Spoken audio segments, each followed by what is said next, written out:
Feeling good, feeling great. Feeling great, feeling good. How are you? Welcome into Timeline T. I am your host, The Sandy, aka Sandy Jr. Lake Show post-mortem? Nah, not really. Not really. It's a lot to get into, though. Oh, by the way, the Nuggets are actually in the finals. The Nuggets actually are going to be in position to win a championship. I know everything LeBron made it about himself, because that's what LeBron does. And we'll certainly talk about LeBron because, let's be clear, it's good for business. But let's not lose fact. Let's not lose the fact that the Denver Nuggets walked in and swept the Los Angeles Lakers with two future Hall of Famers on their roster. One of those future Hall of Famers says he's better than 95% of the league. Well, if he's better than 95% of the league, why did he just get swept four straight? Okay. Oh, man. A lot to tap into. Celtics are doing a lot of talking. They heard some of the stuff that we've been spewing. I got some YouTube shorts up on the channel, airing out the Celtics a little bit. It is what it is. To me, it's facts. We'll see if the Celtics could live to fight another day tonight. Certainly doesn't appear to be. If you quit when you're down 2-0, why should we expect you're going to have some resilience down 3-0? The math don't be mathing. We'll see. Also, a top 10 NFL quarterback list came out. And y'all know I'm full NBA mode right now, but because of that list and some of the rankings on that list, I said, I think some of my NFL community might like this list and some of the discussions we could have around that list. So we'll touch on that later. But we got to start with the NBA. The NBA is hot on everyone's mind. I see people are in the chat early. Ab, what's good? Salute to you, sir. Alexandra did call sweet. She did call sweet. I'm here to give the Nuggets their flowers. First, we need to bury the Lakers, though. Then we can give the Nuggets their flowers. I'm a big Jamal Murray guy. To me, and I know this sounds blasphemous, it's sacrilegious to say, but I still feel the Nuggets go as Jamal Murray goes. Jokic is going to be Jokic. He's a walking triple-double. There's nothing anyone can do to stop that.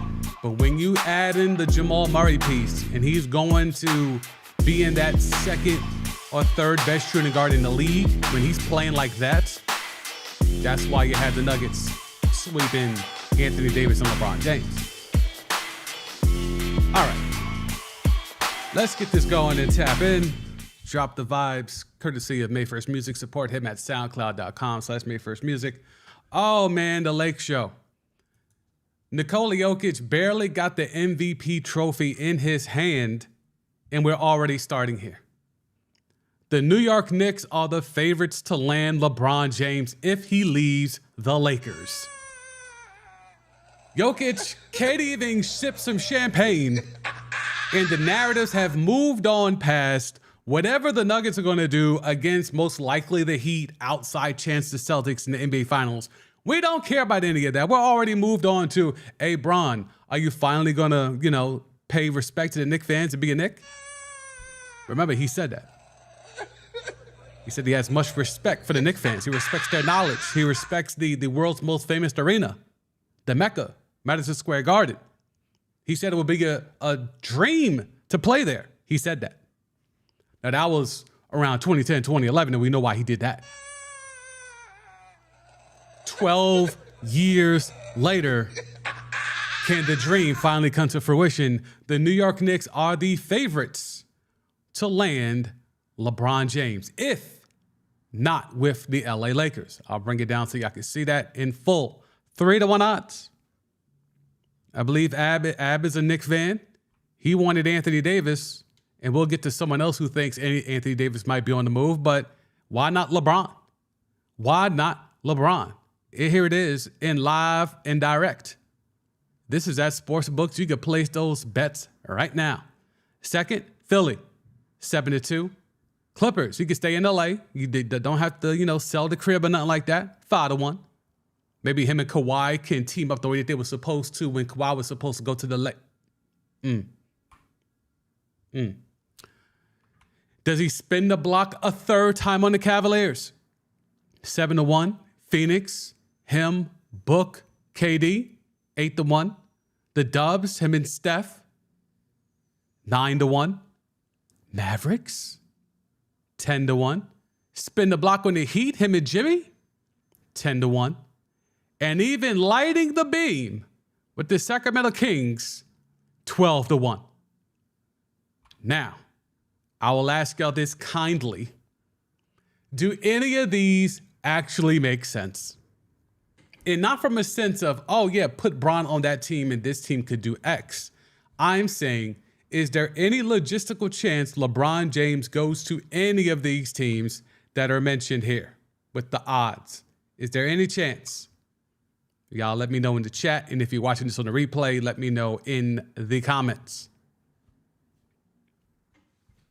Alexandra's rolling her eyes. I don't know, Alexandra. It's been a long time coming. I could tell you as, someone that is born and raised up here, every megastar has flirted with the Knicks. From Zion to KD to, Bron to Jordan. They have all flirted with the idea of being a Knick, and Knick fans buy it up and they eat it up every single time. Players come through here and they wax poetically about what it's like to play in the Mecca. And Knick fans mistakenly take that to mean, oh, he wants to be a Knick then. No.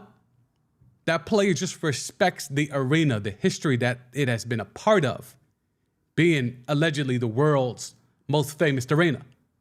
But Knick fans take that and take the leap of, oh, well, then this guy, he just wants to be here. Zion came through here and said similar things that LeBron said, and Knick fans ate it up. Because, again, that was supposed to be the lottery that was supposed to be fixed for them to get Zion, even though there was a clear need for New Orleans with the smallest media market in the entire league to get a star with the magnitude of Zion. Knick fans didn't care about that. It's just all about the Knicks. So Zion comes here. He gives the all shucks. Yeah, I would love to play here. It's a great arena. Love the building. Da-da-da. What else is he supposed to say? He's supposed to keep it real like Joakim Noah did about Cleveland all them years ago? No. But here we go again. Let's see if we get the Knicks fans believe. Oh, let's see. I mean, if a blue check boy can say, let's give up Anthony Davis and get RJ Barrett and Julius Randle in return, why not do that same package for LeBron? Let's throw in LeBron. LeBron and AD for RJ Barrett, Julius Randle, and all those picks that the Knicks got coming. That sounds pretty fair to me. If I were a Knicks fan, that sounds like amazing. I would sign that right now. Bron and AD in the Mecca, let's go. Ab in the chat, LeBron isn't winning no more chips. If he moves, he can. If he goes somewhere else, he can. Nobody wants LeBron. I beg to differ. I think there's a handful of teams, keyword handful, that in the right scenario would definitely hand over the keys to LeBron.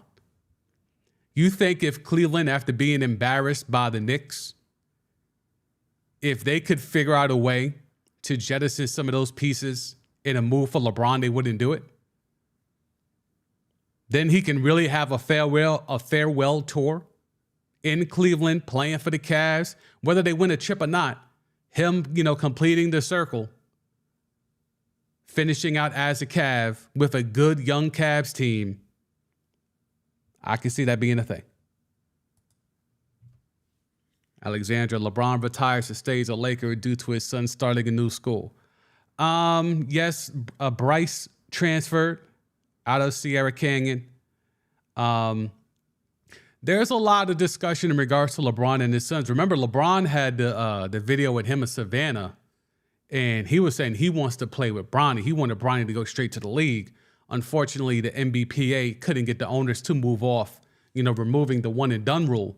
So Bronny's going to have to go to college. That's one more year LeBron's going to have to, play before the illusion of having the dream of, playing with Bronny. Here's the thing, though, and it's been low key. LeBron said that I'm going to guesstimate about 2 to 3 years ago. He's since walked that back. And I don't think he walked that back against the notion of playing with Bronny because he no longer wants to play with Bronny. I'm under the accord that I think Bronny was like, yo, dogs, I ain't trying to play with you. I ain't trying to play with you, Pops. Like, if we both in the league, that'd be dope. But same squad? Who wants to, very few people actually want to go to work with their pops, with their parent. So, especially when, Bronny is literally LeBron James Jr., but he doesn't want to be known as LeBron James Jr., so he goes by Bronny. He has made a concerted effort to, establish himself away from his father, and it's worked. He's established and carved out his own identity. Yes, he's known as LeBron James' son, but he's not known as LeBron James Jr. It's a big difference. So, I don't know if LeBron might still have the notion and the idea and would be a real, Hallmark movie moment for him to be able to play on the same team as his son. Unfortunately, I think Bronny put the bug in his ear. Maybe Savannah too, who knows? Like, yo, dogs, leave that boy alone. Let him live. If he's lucky enough to make it to the league and be nice in the league, let him carve out his own shit. He already don't want to be LeBron James Jr. You think he want to be coming off the bench, subbing in for you too? So I think ultimately, the Sierra Canyon thing for Bryce, that certainly could be a factor here. I don't think LeBron retires. I think there's no chance he retires. I think this is more of a ploy to make sure that Pelinka is on his square and make sure that the team gets better. Now, I don't think LeBron thinks that means go get Kyrie. At least I certainly hope not. They got Austin Reeves. They got to figure out what to do about Rui. There's a lot of young pieces that have shown improved since the trade deadline. And for Austin Reeves throughout his tenure there. So I think it's about keeping that young core, and Pelinka has already spoken about he wants to keep the young core together, but there's some fixing to do on this roster. Clearly there's no answer for Jokic. Anthony Davis is one of the greatest defensive bigs we've ever seen, and he had nothing for Jokic. Absolutely nothing. So just having Anthony Davis is not going to be enough. Your wings, your guards, it has to be a concerted effort to slow him down, not to stop him, to slow him down. So now the question becomes, if LeBron decides to run it back with the Lake Show, because remember, it's only LeBron and AD that's on the payroll. There's a lot of player options, team options, unrestricted, the two ways. There's a lot going on here with this Laker roster and this payroll going in the next offseason. This Lake Show thing could be vastly different. It's going to be interesting to see how that navigates, because I think, personally, I would bring back everyone except D'Lo. D'Lo, Malik Beasley, those guys can go. I think Rui is a thing. If you want to see what the Mo Bamba thing looks like, I'm not mad at that. He was going to be the answer against the Nuggets. But when he really got into the rotation and coming off the bench and kind of learning how to be a defensive wing, a defensive five presence like an AD, he was starting to come into his own a little bit. Then he got hurt. Him and Bron actually got hurt that same game against the Mavericks on national TV, where Bron first turned that ankle. Mo Bamba turned his ankle even worse in the same game, if I remember correctly. So there's a lot there. There's a lot there. Alexander, he could retire and come back. I mean, you want him to come back at 40? I don't know. I don't want that. I mean, I don't know what that does for him. If he stays in LA, he could still watch Bryce. He was able to watch Bronny and Bryce. I don't know why he has to retire to watch Bryce. That school's not that far away. Alexandra, LeBron is 38 though, like being 40 plus with your kid playing a lot is with your kid playing is a lot to expect. Well, I mean, I think that's kind of the conundrum. You're going to have a son that's going to be in the league most likely, and then you have another son who could be another prospect that's one and done and will most likely eventually be in the league as well.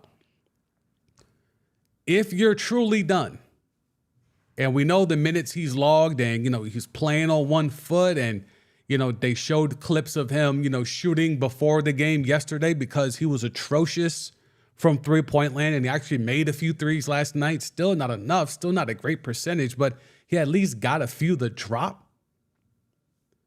But if he can't drive anymore, his game is done.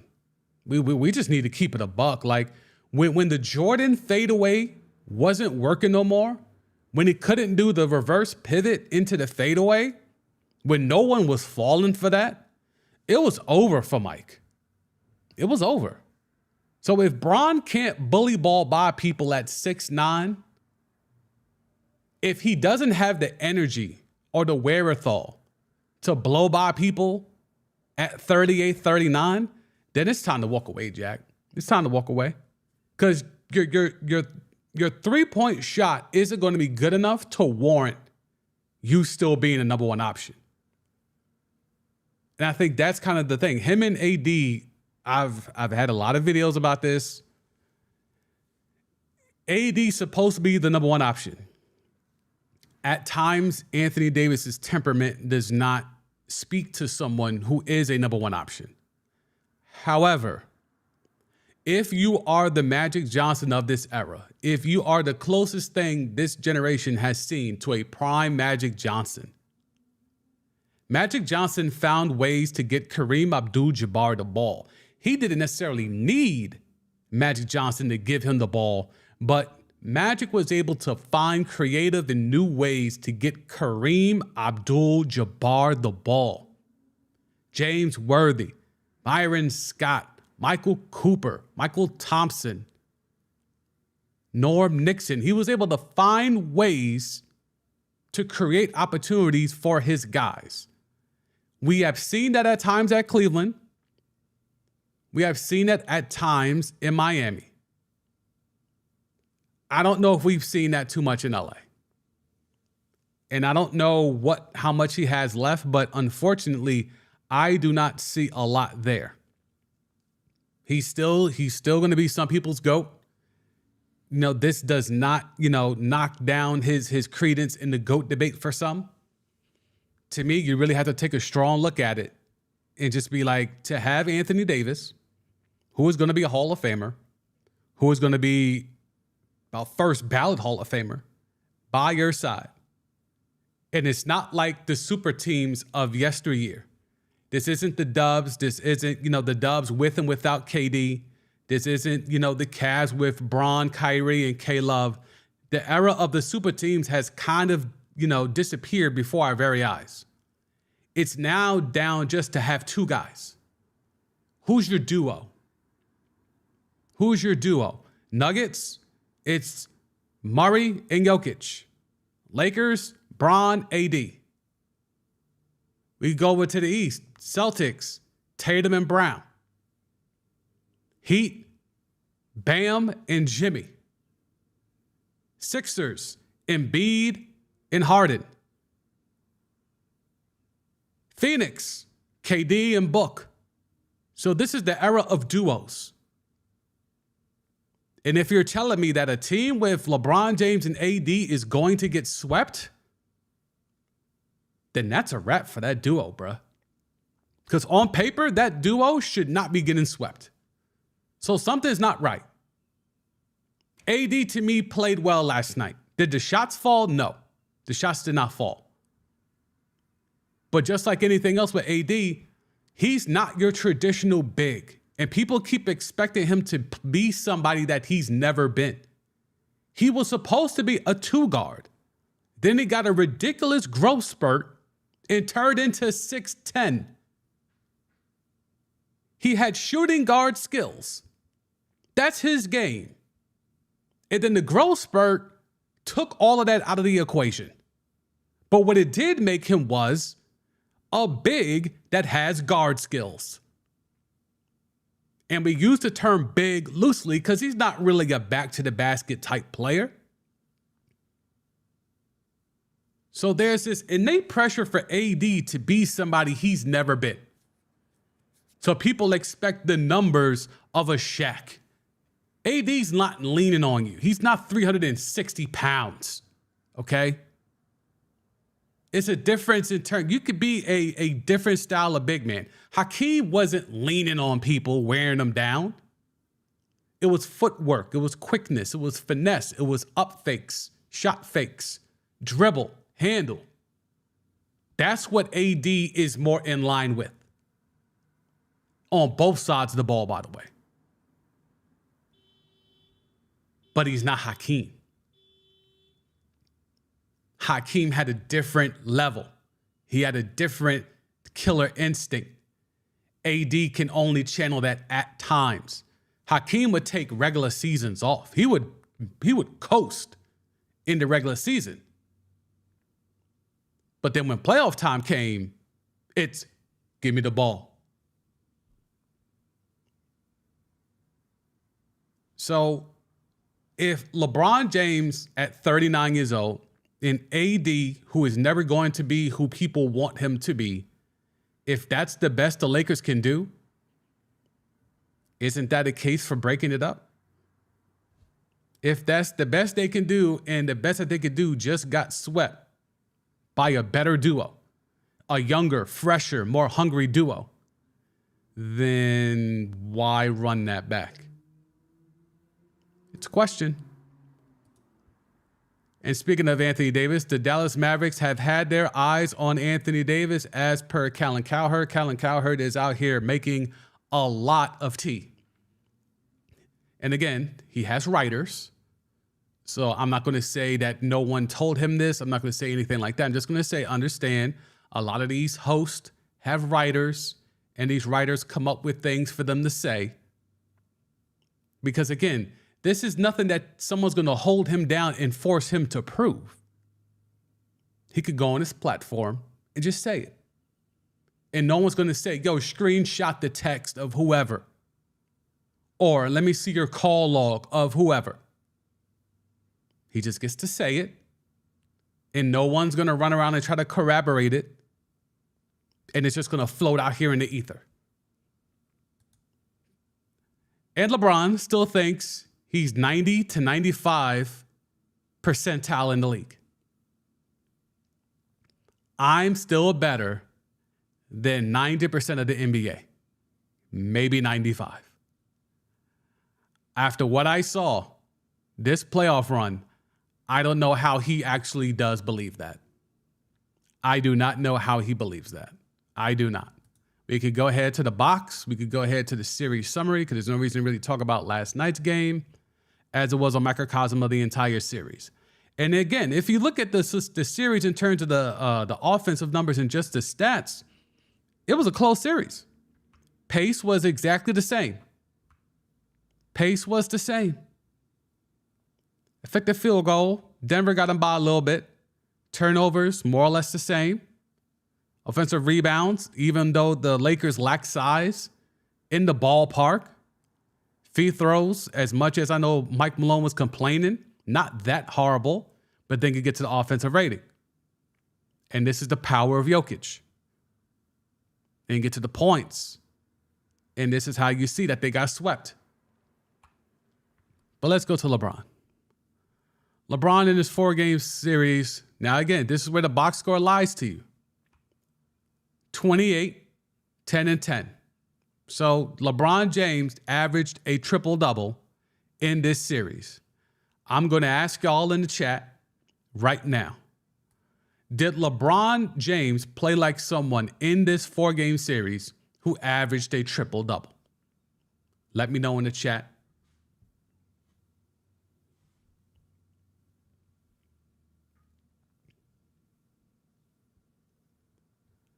I'll go to the chat while I guess the stream will I'll catch up to that.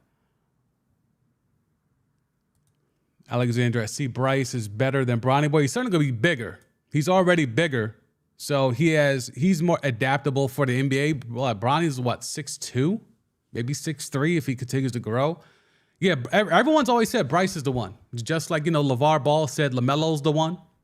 Even when Lonzo was killing at UCLA and LiAngelo was going through his things, he was just like, no, the one you need to watch is LaMelo. And he was right.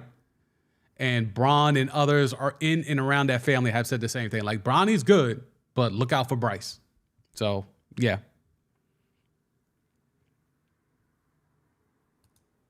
Alexander is no longer the teams of Ginobili, Parker, Duncan, anyone else that is around them can put it up too. Yeah, I mean, I think it's just, as you have to keep up with the evolving NBA, and the super team era was a real thing. We cannot deny that. The super team era was a real thing, and people were really trying to jockey to get 3-4 guys. It's not that. It's over. Doesn't work. I mean, we just saw it with the Suns. The Suns had 4 guys. Couldn't even get to the conference finals. Alexander, AD can't play like a traditional big. Yeah, because he's not. He's never been that. Even when he was at Kentucky, when he got the growth spurt, it adjusted all the game plans. And it's never been that.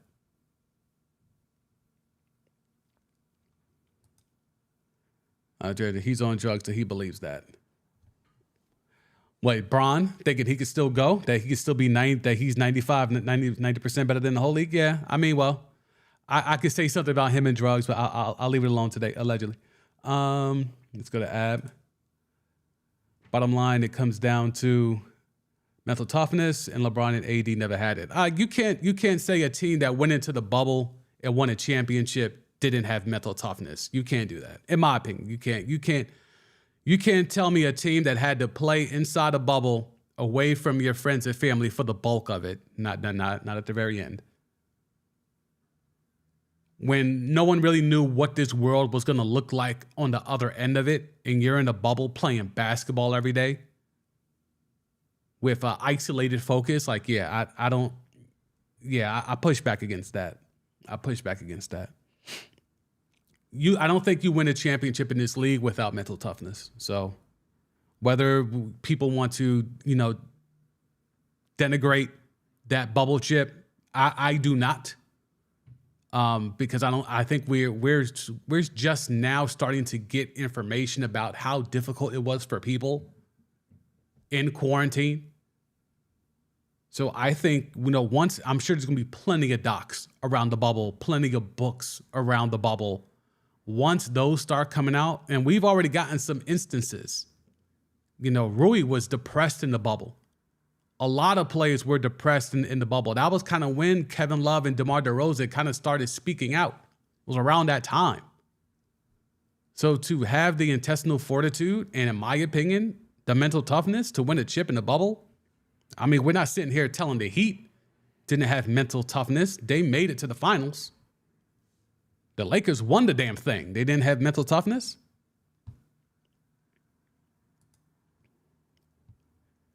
Both of them need at least 2 years of college. Bron and Bryce? I don't think Bryce needs 2 years. Why? I don't think, to be quite honest, none of them need college. Should be one and done. The one and done thing should have been abolished. It's another failure of the NBPA. Who is it now? CJ McCollum? It's another failure of the NBPA that they still have this archaic system that doesn't make any sense. You're going to force a kid to go to college for 1 year. Not all of them are going to be like Bronny to where they could go get, $7+ million in NIL deals. You're going to force them to delay their work, their employment status for 1 year. For what? What benefit does that give the NBA?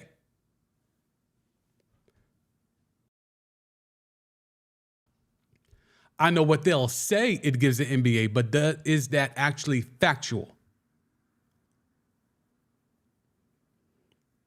That's where what's good, bro? What's good? Thank you for pulling up.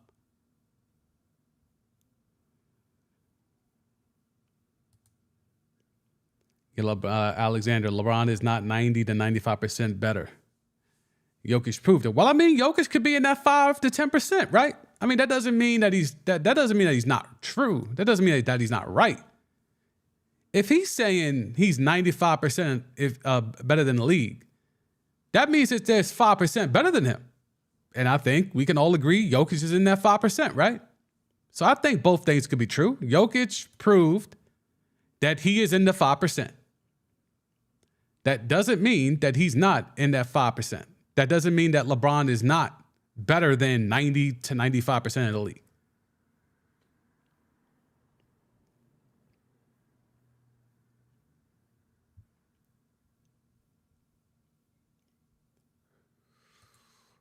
Who is they, Ab? They as in the Lakers? The Lakers didn't show mental toughness? Is you're still on that? Bronny is not ready. Again, who are we to say that whether he's ready or not? You saying he's not ready physically? He's been hooping since a very early age. He's gone to some of the best programs in the country. He's been on high-profile travel teams. What makes you think Bronny is not ready? Like, what about Bronny being ready? Like, what more do you need Bronny to see? You need to see him do it at a college level? We didn't care about that 15 years ago.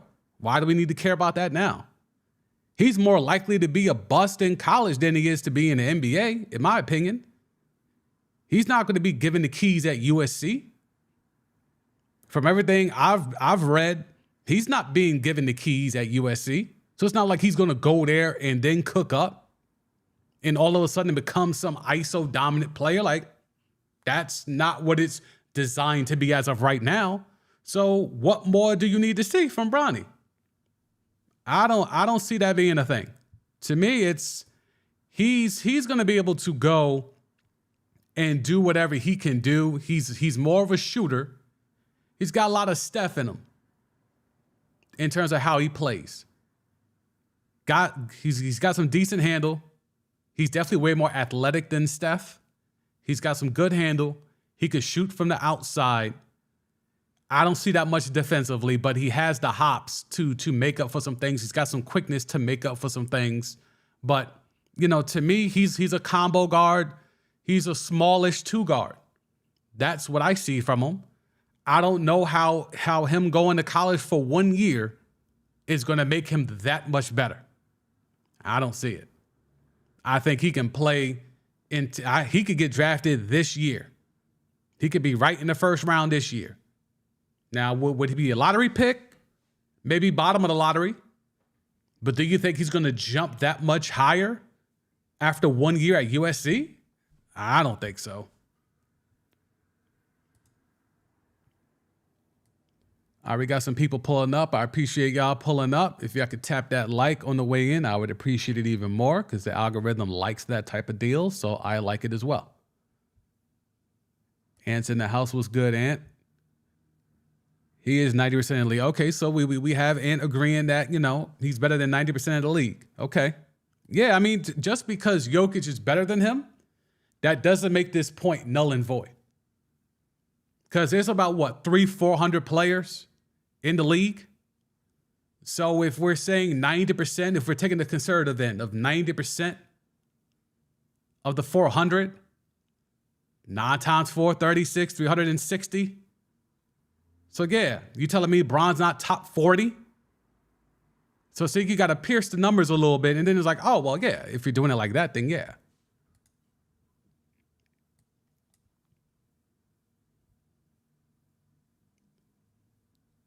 Boogie down in the house, I see you. Well, LeBron really said that he better than 95% after getting swept. Yeah, he did. I mean, because he got swept by one of the guys that's in the 5%. It's okay, right? It's okay if he says that. If he says, I'm better than 95% of the league, but I just so happen to get swept by somebody in that 5%, where's the lie? Where's the lie? Boogie down always hit his stir the pot. I lost all respect for LeBron. How come you lost all respect for LeBron? And exactly to the point. Oh, we switching up the screen names, Nets World? Okay. Unless we have two. Magic Man, okay. And besides, the league ain't that big. The league is not that big. It's only like, it's barely, I think it's right under 400 players.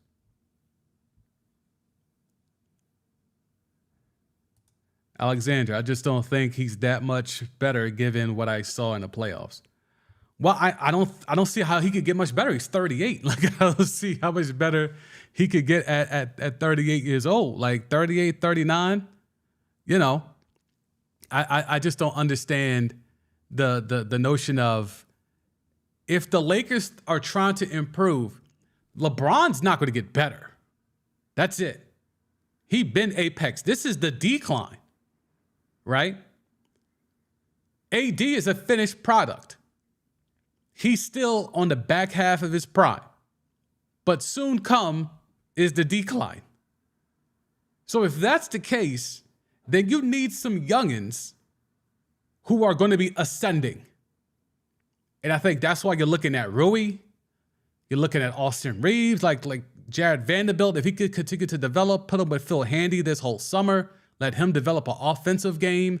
Like, there's some pieces here, but if your top two can't defeat the Nuggets' top two, or potentially the Suns' top two, then what's the whole point of running it back anyway? If this two can't beat KD and Book, and they already proven they got nothing for Jokic and Murray, then what are we doing here?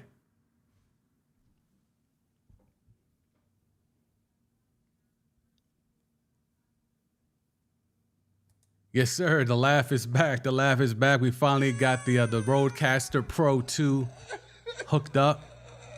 So bringing more elements of the CMD podcast here to the live stream. I got some drops and stuff like that kind of help for, entertainment purposes and so on and so forth. Ab in the chat. I understand your opinion about Bronny. I think he should have at least 2 years of college. Yeah, I mean, if he was a broke kid, maybe. But his father's a billionaire. I'm not staying in college not 1 second longer than I have to. Yeah, Boogie, that top 40. Like, if he's saying 90%, and the league is like 400 people. Let's say it's 400. Yeah, that's top 40. You don't think he's top 40? He guesses.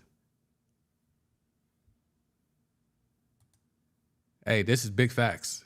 Lose all your respect for that point fraud. KD, I'm not losing respect for KD. He moves like a dude that grew up in AAU and travel ball. So I'm not gonna lose respect for KD. But yeah, that point fraud all day. Y'all know me. Ab, you can't beat Father Time. Nope, undefeated, never lost.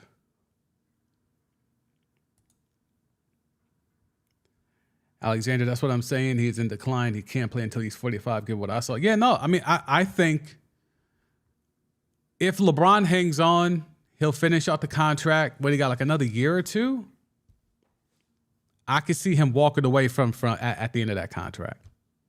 I don't think he takes another contract.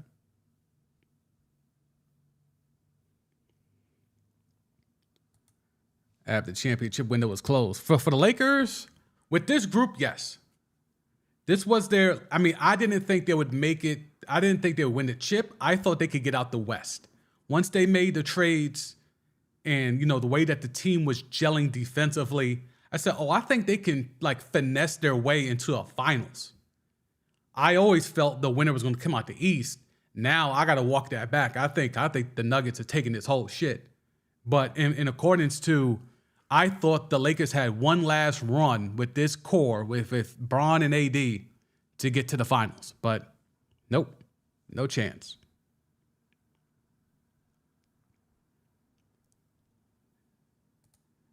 Boogie down. Why was it necessary for him to even make that comment, though? Sound like someone was questioning his talent after that playoff sweep and got in his feelings. I think it was the retirement portion. I think it was him bringing up the retirement stuff and just the follow-up questions. Someone starts saying about, they have to think hard about, their commitment to the game. It's like, well, there's a few reasons why you can have that. Are you tired? Do you feel you're losing your skills? Do you want to be at home? Like there's a multitude of reasons of why a player decides, yeah, I'm going to take some time and think long and hard, pause, if this is what I want to do again. So I think it's just reporters follow. Hey, well, what is it? Do you think your game is slipping? Like, well, what is it? But yes, you're all right. He is super sensitive.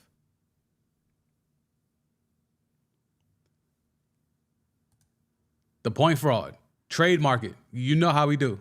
Point fraud.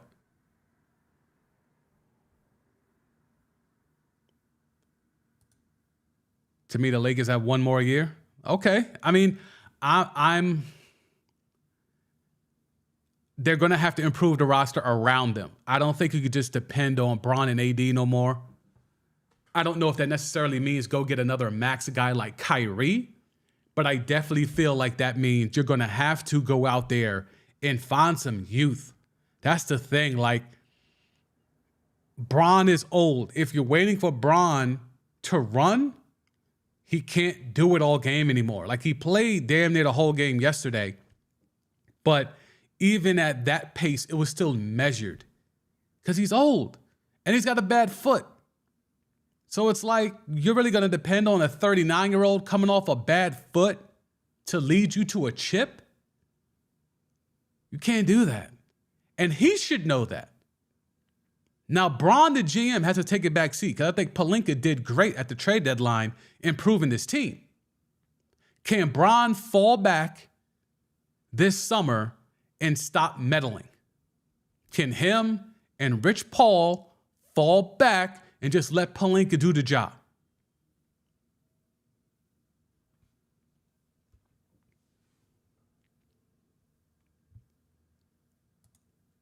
And really, you thought that AD and Bron didn't have anything left to me since the bubble? I mean, the bubble took a lot out of them. It took and to be clear, it took a lot out of all the teams that went deep in the playoffs in the bubble. Because look what happened the next year. The Celtics were a shell of their former selves. The Heat were a disaster. The Lakers were a disaster. And the Nuggets were a disaster. Like, the teams that went deep in the bubble did not bounce back the next year. It took some time. So I think there is something to that. But when you have Bron and AD relatively healthy, that should be enough to, I feel, to at least get to a conference finals, and maybe even if the right, matchup awaits you, potentially the finals. But that did not happen this year.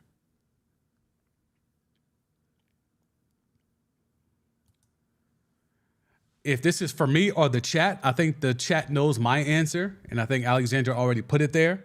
But if this is for the chat, I will love what the chat's answer. But I'll answer this. Who do you think is the biggest fraud in the NBA? And until he leaves the NBA, Alexandra's right. It's that man right there.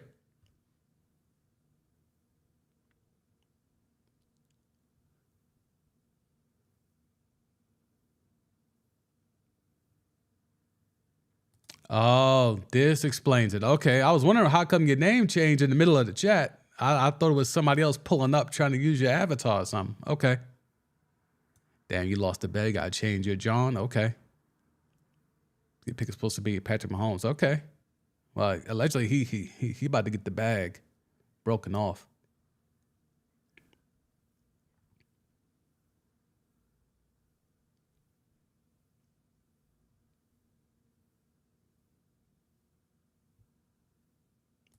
Yeah, the bubble year really messed some teams up, man. It really did. It really did. I think people don't understand. The physical, the mental, the emotional. That was heavy on those players in the bubble. Appreciate the likes for those who have tapped it. Appreciate that. We're going to keep going. We're going to keep going and push forward with the stream, but I just want to make sure I catch up on the chat. Alexandra, truer words were never spoken. Chris Paul is the biggest fraud that is. I did a YouTube short, and I had to battle people who were trying to extol to me the virtues of the point fraud, and I said, oh, you don't know my movies. Because I know all the negative stuff about the point fraud, and that's just the stuff that's allowed publicly to be known. And I can spit those real quick. So they learned. They learned in the comment section. Ab, and then I'll move on. You know that's not going to happen. LeBron is going to interfere. I mean, in my heart of hearts, yes. But it's like, dog, you don't got that pull no more. Like, who wants to go hoop with that team? Keep it a buck. Or let me rephrase it. What youngin' that's good wants to go to the Lakers? I'll wait. And again, youngin'. So like under 30. Oh, wait. How old is Kyrie? Kyrie might still be on the edge. Like, I don't think there's a lot of young players that want to go hoop with Bron, man. I think you're more likely to catch some youngins wanting to hoop with oh good, he's 31. All right, cool. So it's like, who's under 30 that's good and available that would want to run with Bron? I think that's a very short list. I think that's a very extremely short list. But let's not go too far without giving props to the Nuggets, right? Jokic walks out of here averaging a triple-dub, something light. And Jamal Murray put up a 33, we round up, 32 and a half, 6 boards, 5 dimes, 3 steals. Played out of his mind. And while everyone should focus on Jokic because he is him, Jamal Murray, bruh. This is who they were supposed to have an answer for. If Jokic is going to do what he does no matter what, then at least you can't allow Jamal Murray to go crazy. And Jamal Murray didn't give a damn and put up a 33-piece over 4 games. I don't see the Heat stopping them either. And if the Celtics pull off a miraculous comeback, I don't see them stopping them either. It's the Nuggets chip. Jamal Murray will be able to take the Larry O.B. up to Canada. And Jokic and his 2 brothers could take that back to the crib. What is that, Serbia? And it's the efficiency for me. Because if you look at the defensive rating, these are not good numbers, right? If we're trying to figure out, well, how did the Nuggets do this? It wasn't because of defense, okay? It was not at all because of defense. It was about offense. Jamal Murray had a 130 offensive rating. 130. 126 for Jokic. 120, 122, 139 for Bruce Brown, who called out D'Angelo Russell after game 1 and said, he's food. And D'Lo was food the entirety of the series. He did nothing to try to quench those rumors. He was food, bruh. 139 for Bruce Brown. He talked that shit and backed it up.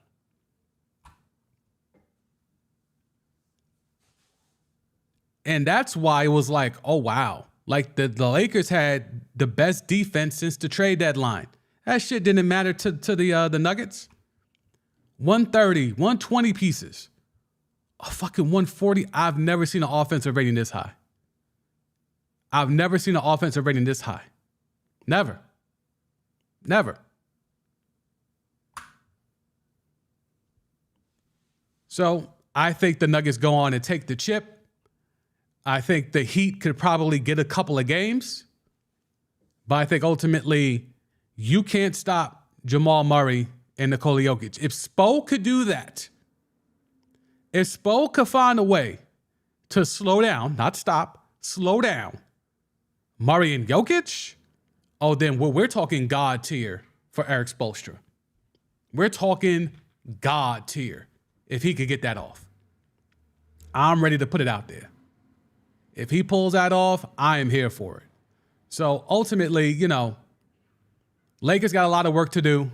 The Nuggets are going to get a lot of time off. There's rumors that if the Heat take care of business tonight, the NBA Finals will still not start for 9 days. 9 days. Bruh. That's a hell of a long time. I don't know what the hell we're going to talk about for 9 days. 9 days of nothingness? Just because the Celtics and the Lake Show went out flabby and sick? Crazy. Absolutely crazy. Let's see what else we got here. Colin Cowherd. Also, Colin Cowherd, in case you missed it, said that the Lakers should consider trading Anthony Davis for Julius Randle and R.J. Barrett. I will say it again. Again, these people have writers. These people have writers that suggest hot takes for them. I'm not trying to say that Colin Cowherd did not come up with this on his own. All I'm saying is that if you know basketball, you know that there is no scenario where this trade makes any sense. But Colin Cowherd, he has a name, he has a following, he has a base. So if he says something, even as ridiculous as this, it's going to get traction. So there it is. Colin Cowherd says the Lakers should consider. So again, this is not something someone told him. This is not sources close. This is not any of that. The Lakers should consider trading Anthony Davis for Julius Randle. And if you are a Knicks fan and you're excited about that, let me go ahead and give you this, that the team that is the favorite to land LeBron James if he leaves the Lakers is the Knicks. So big day for Knicks tape. Humongous day for Knicks tape. Humongous. They wake up today, and not only are they getting Anthony Davis, they're getting LeBron James too. And they keep Brunson, and they got the meniscus tearing taskmaster Tom Thibodeau. They could still, make sure Quickly is back. It's all love in the Mecca. Knicks tape, the Mecca pep rallies soon come. Soon come on 34th and 8th.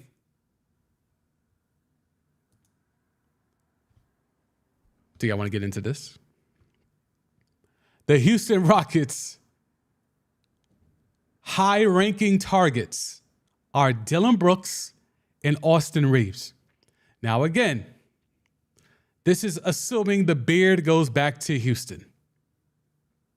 So the Beard thinks he can run it back in Houston and add the likes of Austin Reeves, Dylan Brooks, Brook Lopez, Cam Johnson. So again, remember we talked about, what was that, last week? We talked about the Bucks thing might be a wrap. And here's another example where Brook Lopez is being targeted by other teams. So again, let's run down the whole thing of Giannis to the Bay and why that might be a real thing. Because we saw how Giannis didn't want to answer last week when he got pressed on TikTok about joining the Warriors. Chris Middleton can be gone. Brook Lopez could be gone. They don't have a coach yet. Drew Holiday says, I'm playing out the last 2 years of my contract and then I'm gone. If you don't see the writing on the wall, I can tell you who does, and that's a Nigerian freak, Giannis Antetokounmpo. Ship be sinking in Milwaukee, bruh. Okay, so we have that. What else we got? If you want to get into more Jokic and Murray stuff, we have this courtesy of StatMuse. Teammates to average 25 points on 50 and 40 from field goal and 3 in the conference finals. Only 2 people, Steph and KD, Jokic and Murray. This man did it as a point center, and this man did it as arguably the second best shooting guard in the league. I still think D-Book is better than him, but I mean, right now, I wouldn't be mad if someone said Jamal Murray's the best shooting guard in the league. There's not too much pushback I can have on that. But bruh, that's the thing with Jokic and Murray. And that's why I always say the Nuggets go as Jamal Murray goes, because Jokic is going to do what he does.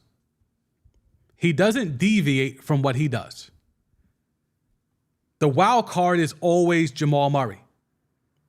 When he's like this, giving you 33 a night, when he's giving you 33, 6 and 5, you ain't beating the Nuggets, bruh. Because Jokic rolls out of bed with a triple dub. And then you got Murray giving you 30 pieces. And you got defenders hounding him and he still finds a way. Scary hours. Good luck. If Spoelstra pulls that off, we all as a community should bow down. Just saying. All right, let me catch up on the chat as we will begin to pivot to the Celtics and the Heat tonight. Let me scroll up. Well, y'all active in the chat. I fucks with y'all in the chat. Y'all doing it. Boogie down. Anthony Davis is the most overhyped player in the NBA. Been overhyped since he came in, and he's been nothing but injured and disappointing. I could not disagree with you more.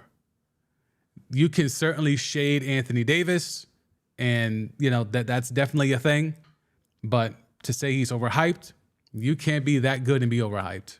He's too good to be overhyped, and he's been good.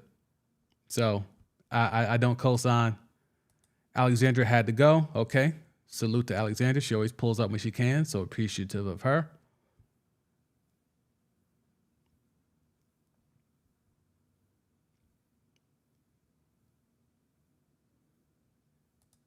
Ab, I agree with you, CMD. The younger don't want to play with Bron. Yeah, the younger dudes don't want to hoop with Bron, bro.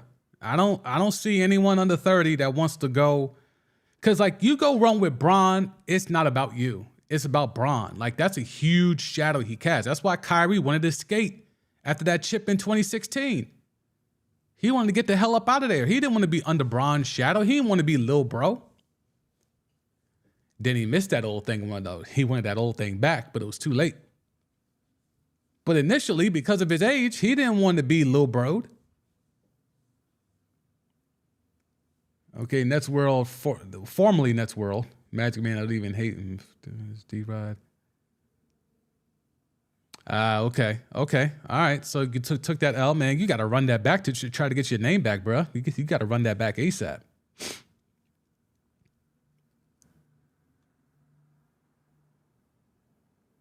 How did Murray not win it? Well, what, the MVP? Because it's Jokic. It's Jokic. It's someone's a walking triple dub like Jokic.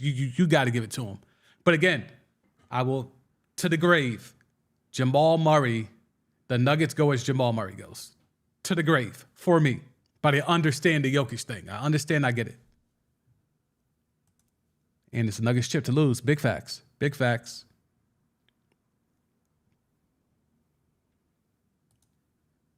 The Heat are too small. Bam cannot guard Joker. Nah, that's all facts. He's too little. And the thing is, if you double, who are you doubling off of? That's the key, because the Lakers, they try to do it with Aaron Gordon's man, and then Aaron Gordon got going late in the series. They tried to do it with the guards early in the series, and they got killed. Then they tried to adjust and say, all right, we'll just double off with our bigs, and that didn't work. So I don't know what the Heat are going to do. Assuming you go with Bam straight up, ISO, on Joker, who's bringing the double? You're going to double off with Gabe Vincent, then that leaves Jamal Murray open. You're going to double off with Jimmy, then that leaves Michael Porter Jr. open, or maybe Aaron Gordon open. So who do you double off of?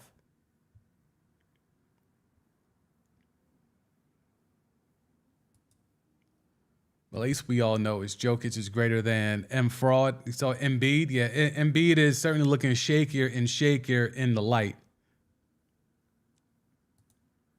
Boogie down, this year's playoffs boring as fuck. Basketball ain't been exciting since KD was in the Warriors. I stopped watching basketball once KD left the Warriors. Man, that shit wasn't exciting when KD's with the Warriors. That shit was boring as hell then. Because there wasn't no comp for no chips. I mean, if you're a Dubs guy, Boogie down, then I can see that. But there's no way, like, you enjoyed that basketball. That was lopsided basketball. That was a monopolizing basketball.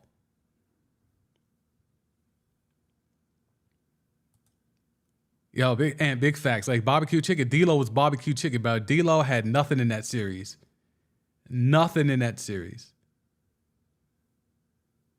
There you go. Got rolling. KD ruined it.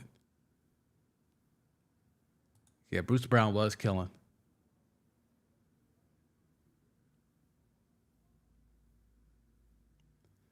So here's the thing I gotta understand with Ab. Ab has like 8 teams in the NBA, so it's really difficult to navigate what team he's talking about when he says we.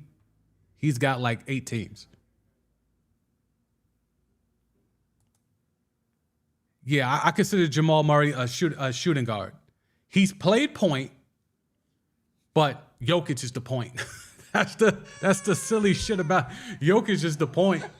Like, Murray's too much of a bucket to be a point. It's kind of like the Dame thing. Like, Dame plays the position of point guard, but he's not a point guard. It's just because of his height. That's just the position they put him in. He doesn't play like a point guard. But yeah, Jokic is the point. So yeah, Jamal Murray to me is the 2. D-Book needs help. Damn, KD ain't enough. KD, you know, if they do that deal with Dallas that we talked about yesterday, where they get Tim Hardaway Jr., Josh Green, JaVale McGee in the 10th pick for Ayton, Booker needs a coach. Yeah, a lot of teams do. A lot of teams need a coach.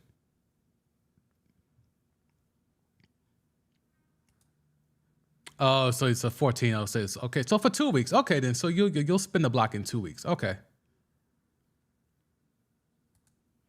If AD's so good, how the Lakers get swept? Because Nikola Jokic is better than Anthony Davis. And I know you're a guy that thinks Jokic is overrated. Nikola Jokic is better than Anthony Davis. Nikola Jokic is better than LeBron James. Here's the question for the chat, and I think I'm catching up. How many players are better than Nikola Jokic right now? Better.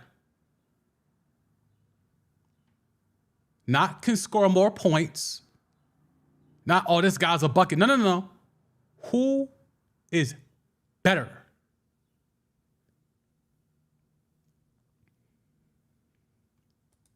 But get down. I wasn't worried. Of course, you had to be. You had to be.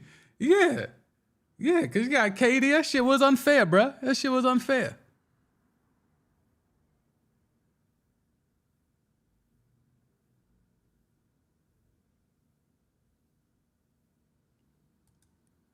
KD be underperforming in big moments. He's got 2 finals MVPs. The Dubs, you could argue, even though the Dubs were a cheat code with KD, they still low-key really kind of needed KD. Because Braun was still cooking. That was the last peak LeBron we got. Is those last couple of years in Cleveland. LeBron has never been peak anything as a Laker. But that last Cleveland run, those were the last of his peak years. And he still was giving the Warriors fits to where KD just had to keep ISOing him up every fourth quarter and dot his I's to put the Cavs out. So I don't know how KD underperformed when he earned those 2 finals MVPs because he was the closer.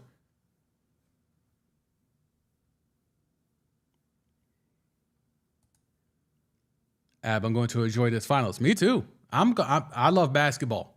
If you love basketball, I don't know how you can enjoy watching Nikola Jokic, Jamal Murray, Michael Porter Jr., Aaron Gordon against all the Heat culture shit. Like, I don't know how you can enjoy that. Boogie down. That's not a good answer, bro. I mean, I don't know what answer. Why did a team that had Anthony Davis on it get swept? Because the other team had a better big man. I don't understand how that's not a good answer. If I have a team and you have a team and my team has a better big than your team, and my team keeps exploiting the fact that my big is better than your big, then how's that a bad answer?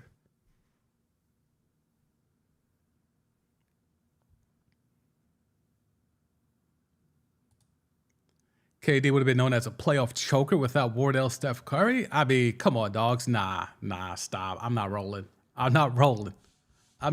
yo. I'm not. Do we really need to go look up KD in those finals? Like, have we reached that point? Do we have amnesia or something? Let me see. I can't even spell Kevin. Let's get this right. Like, I can't believe we're bugging like this. That's playoffs, right? Yep. Playoffs. Man was giving you 30 pieces in the finals. I don't understand this.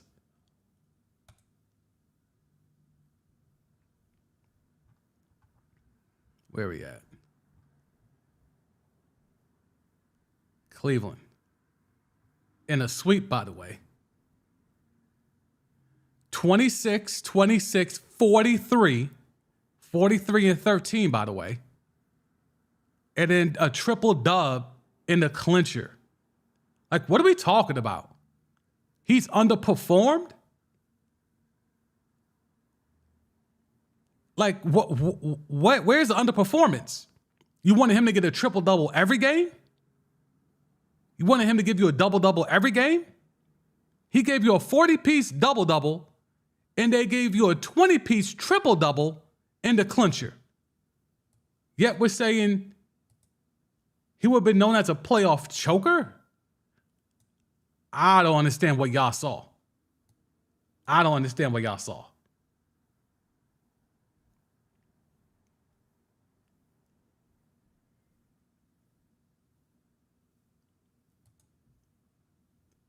But get down, AD ain't that good, then neither is Bron.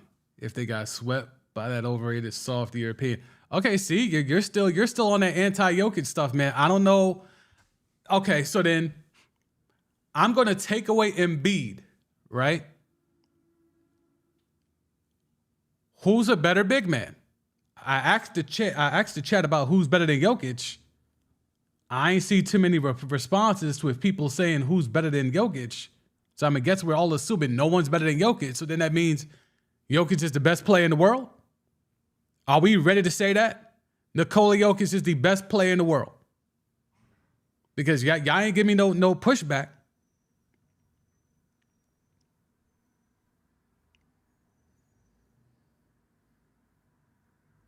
Magic Man formerly Nets World know what's up. Jokic number one.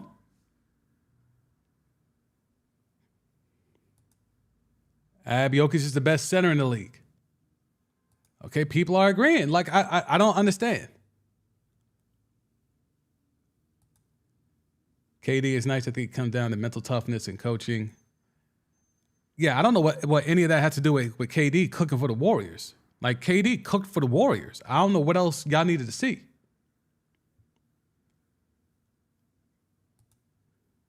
Why can't OKC and Durant? Well, shit, Durant wanted to leave. He had the wrong running partner. He had Russie. It wasn't his fault Russie was going to be Russie. I mean, well, low-key kind of is, because he should have told management early that Russie ain't the one. But he didn't realize the player empowerment stuff till later. Boogie down. Jokic is hyped because he's European. If he was melanated, he wouldn't be hyped like this. I don't know, bro. Russie averaged a triple-double, and people gave him an MVP when he was nowhere near the best player in the world. Russie got an MVP when it really should have went to Harden that year and not the next year when Harden got it. Harden actually deserved the MVP the year Russie averaged a triple-dub. So again, Boogie, now, I don't know where you're getting that from. I don't agree. Because Russie shouldn't have gotten the MVP the year he had a triple-double, but because he averaged a triple-double and was the first to do that since Big O, like, they let him rock and get the MVP. Harden, to me, was better that year than the year he actually did win the MVP. So I don't think it has anything. Look, you know me. I don't run from the race shit. If I think something is racial, I'm saying it. I don't think that's that, bruh. I think if you watch, when have you seen someone his size play like that, bruh? Who's giving you 7-foot triple dubs? Who? And if it's so overrated, how come no one else is doing it? If Nikola Jokic is so overhyped because he's European, then where's the black dude that's 7+ giving me triple doubles in the average? Where is he? Where is he? If it's so easy and the melanated brother wouldn't get hyped for it, where's the melanated brother that's averaging a triple-double as a footer that's doing it and is not getting hyped? Because Russie did it and people were losing their minds. And he was forced, and he was, given an MVP when he didn't really deserve it.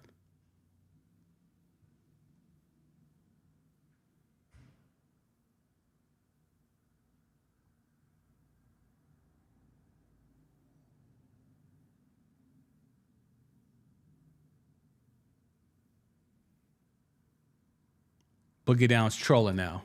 Boogie Down's trolling. He don't believe that. He don't believe that.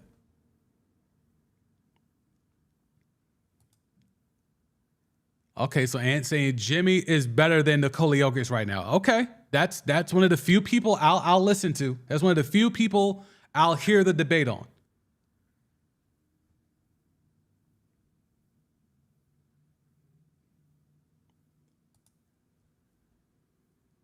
So wait, okay, y'all gonna have to walk me through this. So KD is overrated, or he was beholden to Steph Curry because he put up a triple dub in a blowout win to sweep the championship. I'm having a hard time following that, because that's just the first year.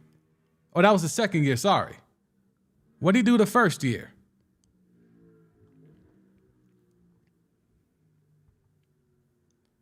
But they beat him in 5? Yeah, they beat him in 5 the first year. I mean, bruh, 38, 33, 31, 35, 39. Wait, are you trying to say he wouldn't have done this if it wasn't for Steph? Which we can pull up those numbers. It ain't going to be nice. It ain't going to be nice. There's a reason why there's a reason why the habitual nut hitter Draymond Green went crying in the parking lot calling KD after 2016. It's because Wardell wasn't it. They tricked off that 3-1 lead because Wardell wasn't it. He's throwing behind the back passes into the stands in the crunch time. He couldn't shake Kevin Love. Kyrie dotted his eye to clinch the chip. And that's after getting Swiss cheesed up on defense to allow the Cavs back into the series. When Bron and Kyrie kept screening and getting the auto switch until they both were being guarded on Steph, they both took turns hunting Steph to crawl back into the series. You know what stopped that? Bringing in Slim Reaper. Because now there's an extra dude that could come over and help. And there's a guy that's a walking 30-piece. KD didn't need no damn Steph to get no chips off. Now you put them on the same squad, it's problems. No one could beat it. It took Clay and KD falling down for Boardman and the Raptors to steal one off. But KD needed Wardell? No, it's the other way around. Wardell needed KD. How you need a man? How KD needs Steph when the ball was passed to KD in the fourth quarter of crunch time? Because if KD was just another dude, then shouldn't Steph have been taking over those games in the fourth quarter? But we know he wasn't, because it was KD at the top of the key, dotting Bron's eye, time after time after time, clinching those chips. It wasn't Wardell. He was in the corner. He was a glorified PJ Tucker.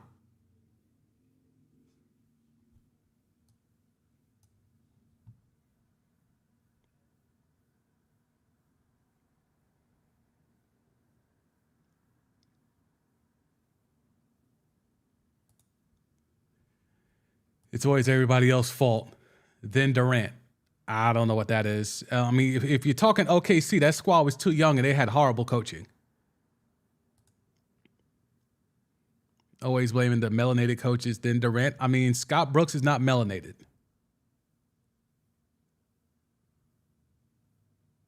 I mean, if Monty Williams is your example of a melanated coach being blamed, then with KD, then yeah. Scott Brooks will like a word, sir.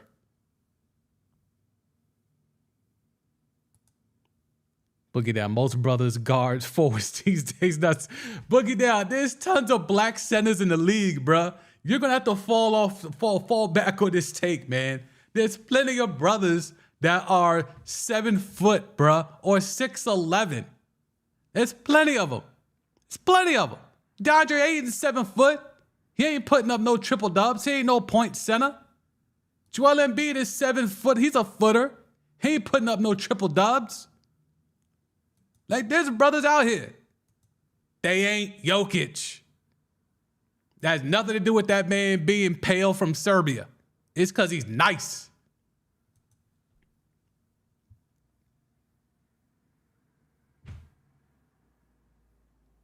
Scrub Zero in the house was good, Scrub. Nuggets and fries on me. Early too. Early.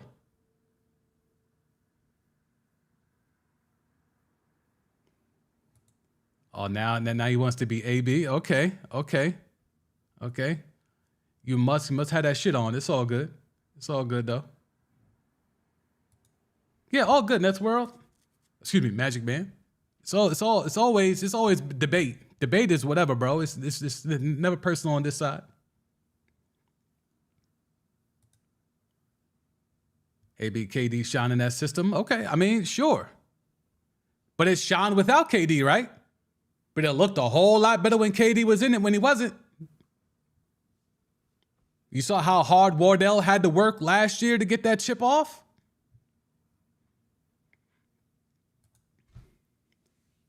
You have to remember, Jimmy doesn't have the same type of players as Jokic does, and it's motivating them to beat the Bucks, Knicks, and look what they're doing. No, I think there's a fair debate in terms of whether Jimmy or Jokic are the best players in the league.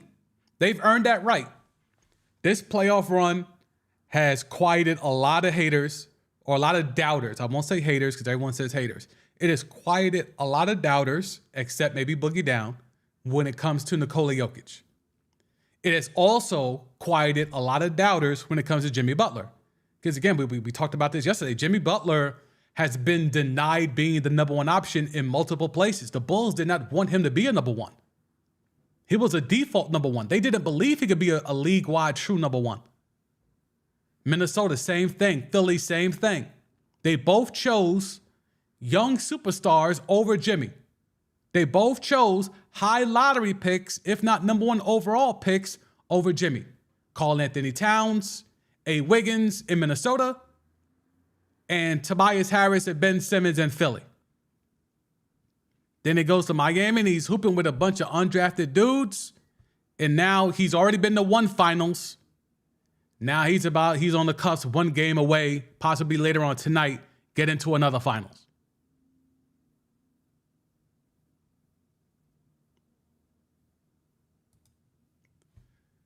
Boogie Down, I'm going to keep it real. This might be the weakest era of basketball we've had since the 80s.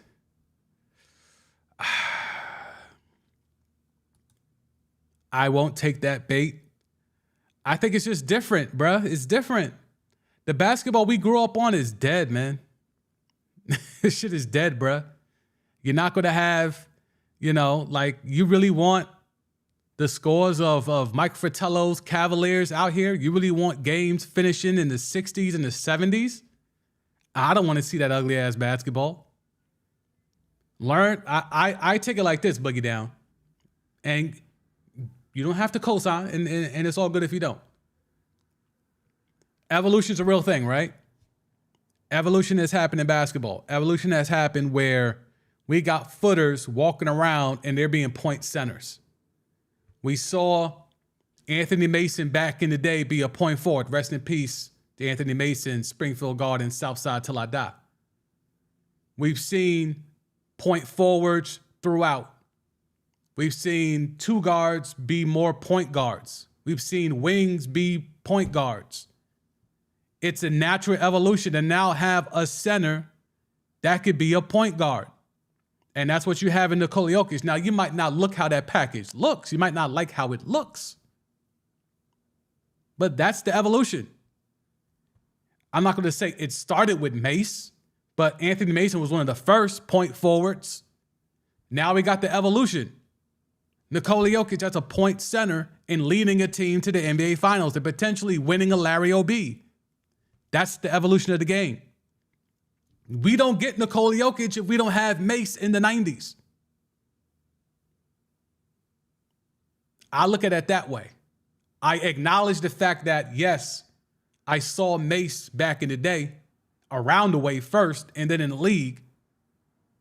And now we got the evolution of that 20 to 30 years later of a dude from Serbia who might have grown up watching tapes of dudes like Mace and then started hooping crazy, and now they're in the league and they're running shit as an MVP, a multiple-time MVP, now getting to the NBA Finals. That's how I choose to look at it.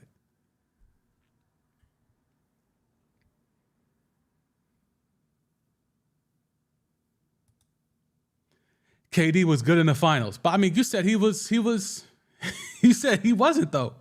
He was good in the finals, but funny how we keep coming back to these finals since these finals have been over half a decade. I mean, what other finals you wanted to be at? I don't understand. He chose Brooklyn. He wanted to run with his mans. It didn't work. But that means he's a choker because he went to a team to play with his mans and it didn't work? I don't know, man. I don't know. 90s to 2010 was the best period of ball and most talented. I don't know about most talented. Most talented, I don't know about that.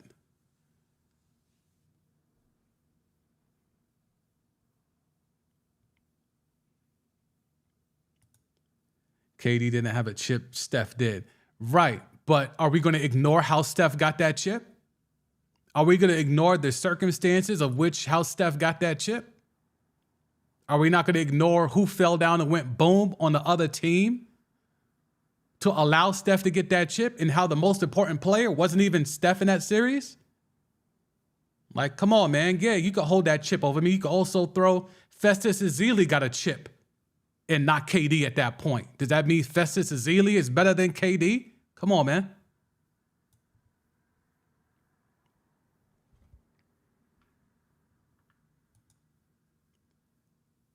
Okay, and yes, this is a point, right? Yes, his only 2 chips with the Warriors.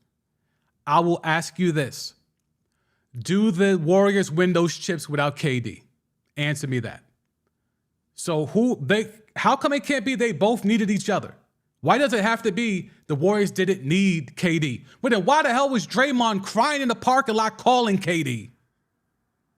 If he felt they needed KD, why are we out here saying the Warriors didn't need KD? When someone on the fucking team is calling KD right after they blow a 3-1 lead.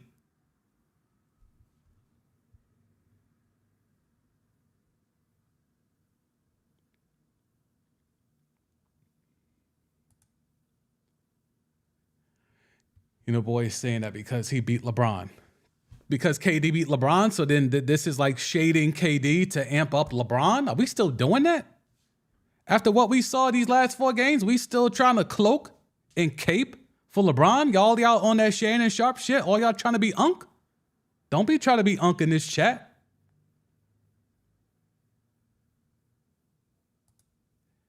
Yes, Curry won 1 chip, if you really want to keep it a buck. Curry won 1 chip without KD.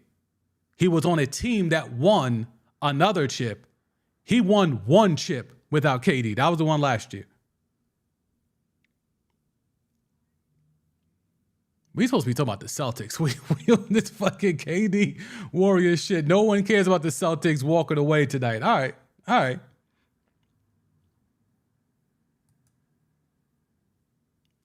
Sad part about that blown 3-1 lead is the Warriors still could have won Game 5, but Curry and Kerr goofed in the 4th and kept the Cats alive.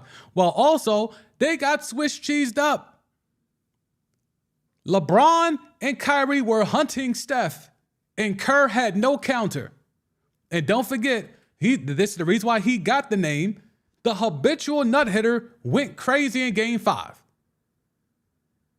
He went crazy in Game 5. Well, really Game 4. Got suspended for Game 5.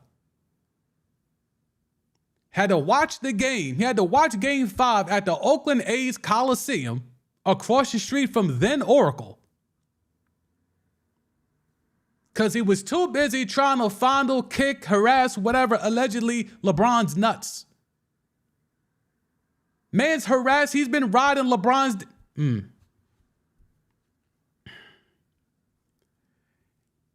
He's been enamored with the lower extremities of LeBron so much that he got ejected from a NBA Finals. He got suspended for an NBA Finals game. That's why they lost Game 5. Because mans couldn't stop punching, kicking, being around LeBron's nether regions.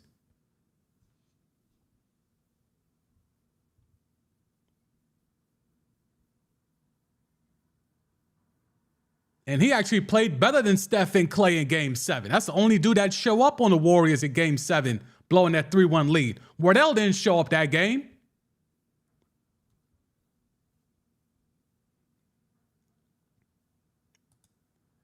That's a wild take, bruh. That's a wild take. Never in my life. Never in my life. Nope, not to me.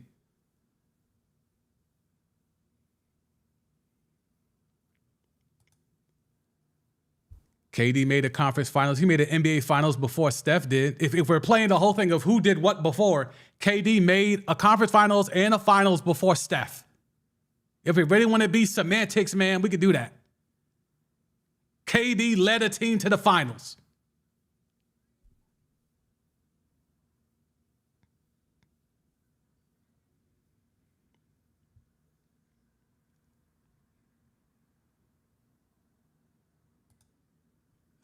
They got 2 chips without KD, K at 0. Okay, I mean, sure, man. If you really just want to parse it like that, that's cool, bro. That's cool.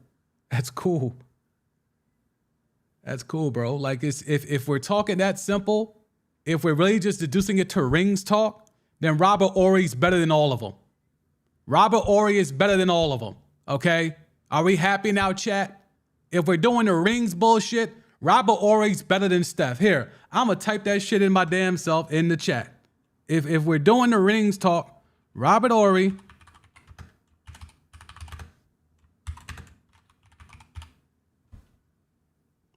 there.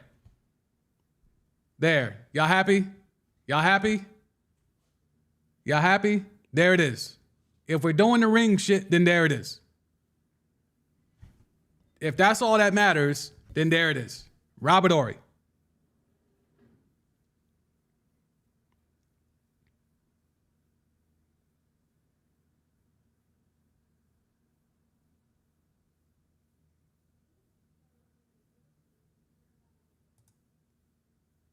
Scott Brooks, I agree. You know, Scott Brooks was not that great, bruh.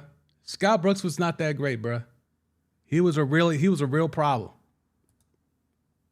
I feel like Monty shouldn't have gotten the fall. I mean, I think it was. I'm not a big fan of Monty, so I'll keep that a buck up front. I'm just not a big Monty guy. I haven't seen anything that makes me think Monty's a good coach. He could be a serviceable coach. He could be an okay coach. He could be a guy that can just kind of peruse the sidelines. But in terms of when the shit hits the fan, when have you seen him make an adjustment? When have you seen him do anything that connotates being a good coach?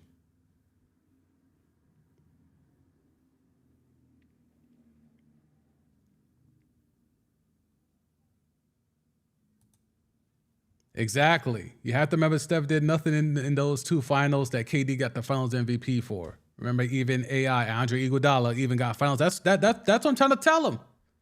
I'm trying to tell him.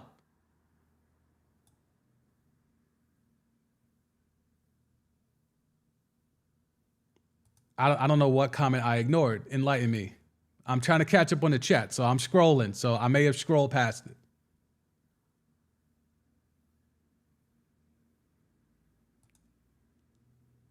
He did make the finals because okay, we call him Dur Fraud now. Okay, shot 10 for 31 against 31 shots. That's what if we're going to criticize, he took 31 shots.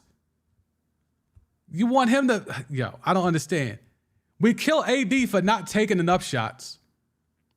We kill Tatum for taking too many shots. Now we're going to kill KD for being the number 1 option and taking too many shots. And OKC did make a finals. They literally played Miami Heat. Oh, here's a cleanup now. KD hasn't made a conference final since having Steph. Well, Steph won a chip. That's the cleanup. That's the cleanup. Because if you're just saying, oh, well, this guy he reached a conference final, well, then KD was literally in the finals before Steph.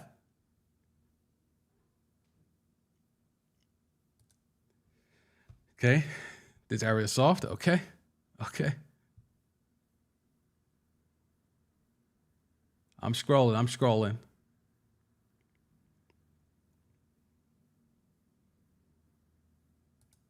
Yo, this is jokes now. This is jokes now. Now that I know Boogie Down was a Warriors fan, it's like, oh, okay. It makes sense now. It's like, these is jokes. These is jokes. Scripture, another Ezeli. Yo, Festus Ezeli. He outside. Don't forget Festus Ezeli, bruh. He outside.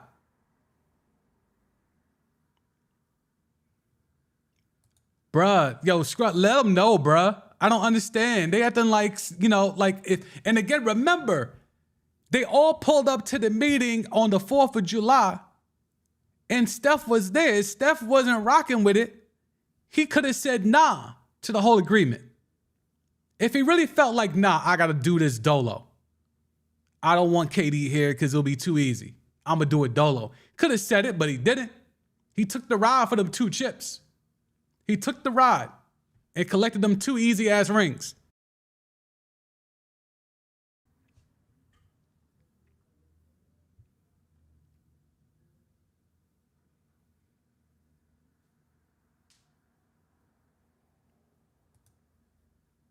Hey, it really is a wonderful day for basketball, bruh. It really is.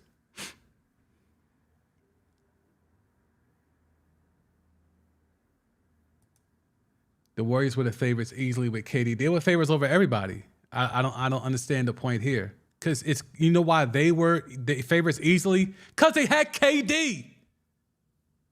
Not because they had Wardell. Because they had KD.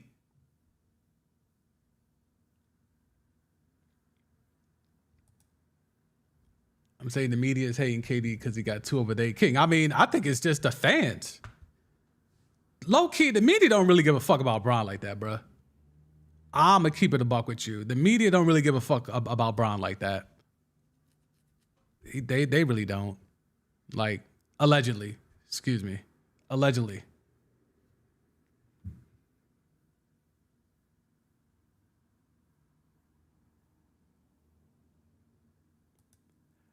I mean, I understand that the Steph chip last year erases a lot of doubt. What I'm not going to do is act like that doubt was never there. That doubt was there. That first chip was Andre Iguodala being finals MVP. Those next 2 chips were won primarily because they had Kevin Durant to close games out. That happened. I'm not going to erase it. We'll just say, well, Steph was on the team. He got 3 wins. He got 3 rings, so it's all good. No. I'm not going to ignore. I was alive when it happened. Now, 30, 40 years from now, they'll just look back and see, oh, Steph Curry won 3 rings, 2 with Kevin Durant, or won 4 rings, 2 with Kevin Durant. But when you're in it and you're here in real time, I remember those stories. I was doing podcasts even back then. Like, holy shit, Steph isn't really performing well. I used to call him the 2-time unanimous MVP with trash-ass ankles. The OG pod listeners know. We used to ride on Steph, even with the chips, because KD facilitated those last 2 chips. So yes, last year erased a lot of doubt and a lot of spice people have for Wardell. But I'm not going to act like we never had spice for Wardell. That shit happened.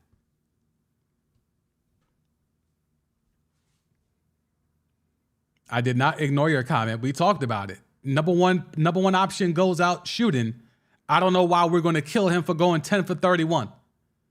The Knicks fans to this day despise Patrick because John Starks went out gunning and he didn't. Game 7 against the Rockets, Knicks fans still feel away because John Starks was the one taking all the shots and not Patrick Ewing. The number 1 option was supposed to go out on their shield. If the team goes out, at least your best player's going out gunning. We killed number 1 options when they don't shoot enough. Now we're going to kill KD because he took 31 shots. He went out gunning.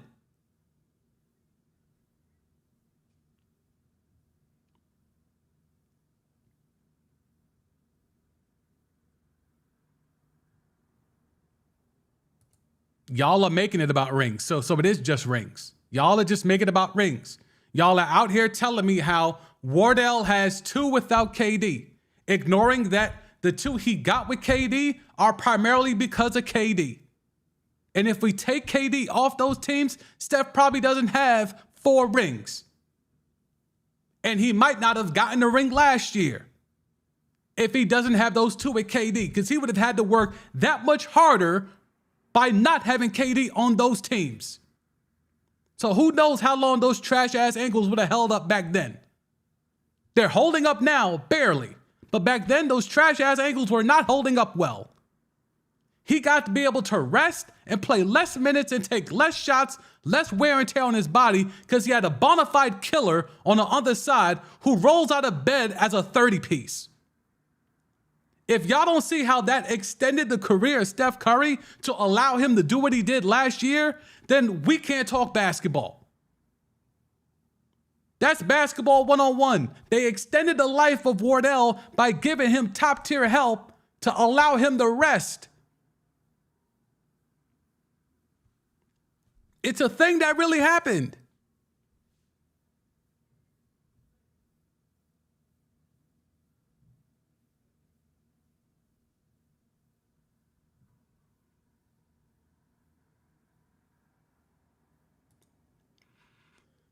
So again, it's just a math competition.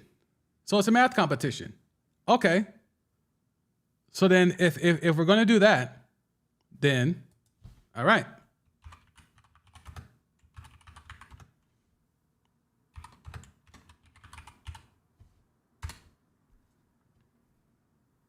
If we're just going to keep doing math, we can keep doing math. Robert Horry is better than Steph, and Larry Bird is better than Steph because Larry Bird has more MVPs.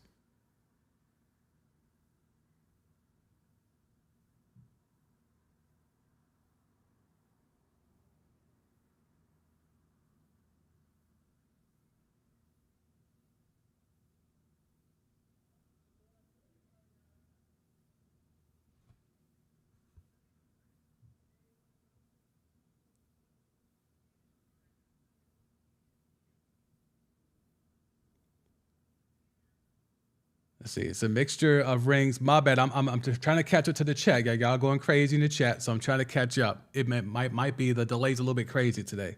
It's a mixture of rings, stats, and team success. That's how I determine how good a player is. Okay, that's fine. I think that's fine. But I also think in some of these advanced debates, I think Steph versus KD is an advanced debate. I don't think we could just look at it and just say, all right, well, he won this many rings, this guy won that many rings, therefore this guy's better than that guy.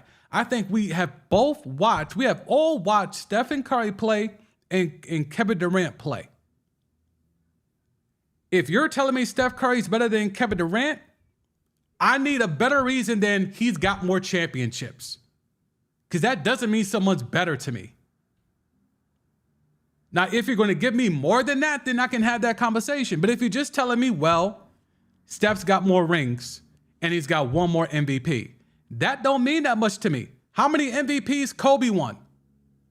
And there's some people putting Kobe up here as top 5 with only 1 MVP. Like, that stuff doesn't really mean anything sometimes. Sometimes it's more than just what accolades does someone have.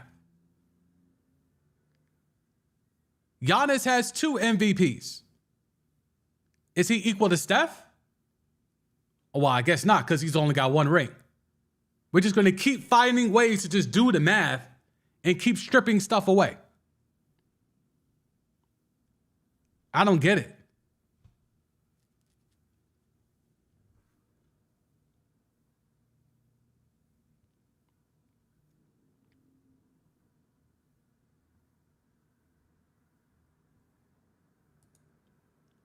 MVPs the regular season, we look at the body of work. I mean, I think it's just the totality. You have to look at everything. And you have to look at how they played.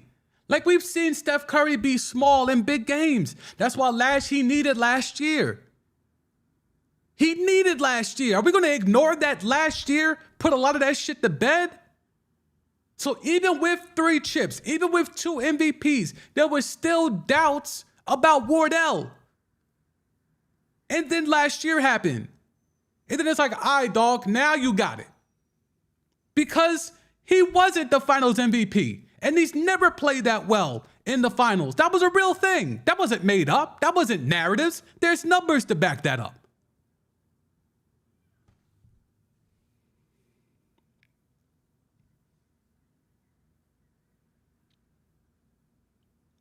I think AB is saying the right thing here. And I said it a little while ago. I think they both needed each other. I don't think you get those chips without each other. You want to tell me KD needed Steph? Steph damn sure needed KD. Hard stop. Hard stop. KD needs to prove he can win a chip as a number one. I mean, that shouldn't gonna happen in Phoenix. He ain't number one in Phoenix. He would have been number one in Brooklyn. And see, the thing is, you see how this shit works. If he wears a half a size shoe smaller, they beat the Bucks. They probably come out the East, and they probably would have beat the Suns in the finals as well. And then it would have been KD winning a championship with the beard and Kyrie. But shit didn't happen. So now these narratives, these negative narratives about KD are allowed to continue.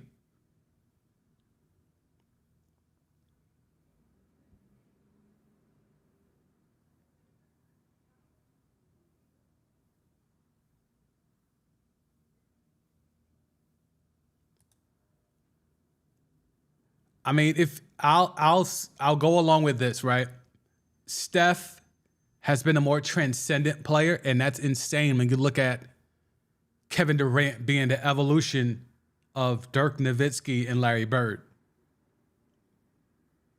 Kevin Durant is the evolution of Dirk Nowitzki and Larry Bird.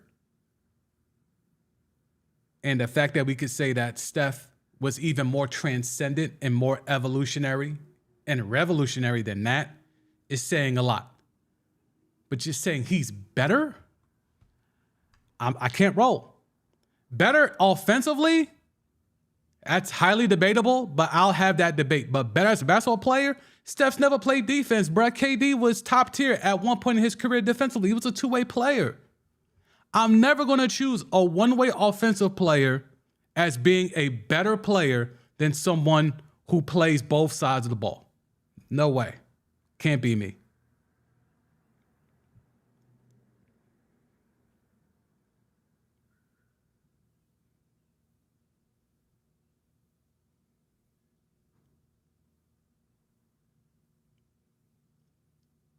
See? Boogie down be trolling. Boogie down be trolling. Once you understand Boogie down be trolling, Curry's more accomplished, more accolades, but KD is a better player. I think that about sums it up.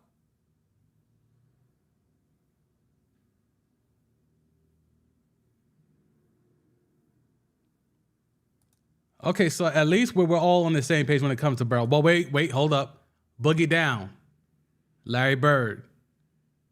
You okay there or no? Is he overhyped because he's not melanated, or is Bird okay?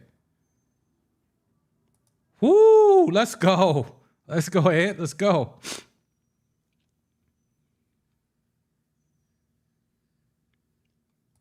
Kobe fan has entered the chat. Can't go too long without saying Kobe's name before someone comes up and starts being Kobe fan. Okay. This is a KD versus Curry debate. I mean, it's turning into that. It wasn't supposed to be that. It wasn't supposed to be that.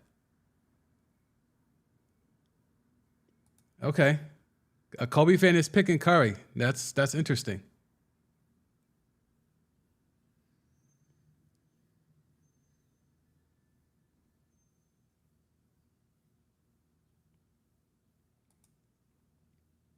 If the toe on the line was the only thing keeping KD winning, then why didn't KD? I'm not saying that's the only thing. I'm just saying in that particular year, that's what, I mean, you saw the shot, right? The shot would have been good from three.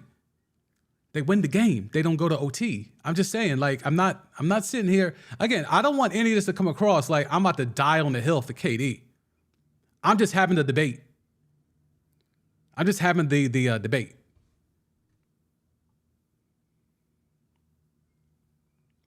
Yes, he got swept last year. He got swept last year with against Boston. We know.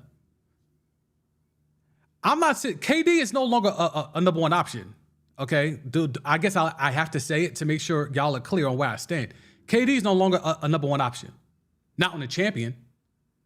He could be a number one option on a playoff team, but he's not a number one option on a champion.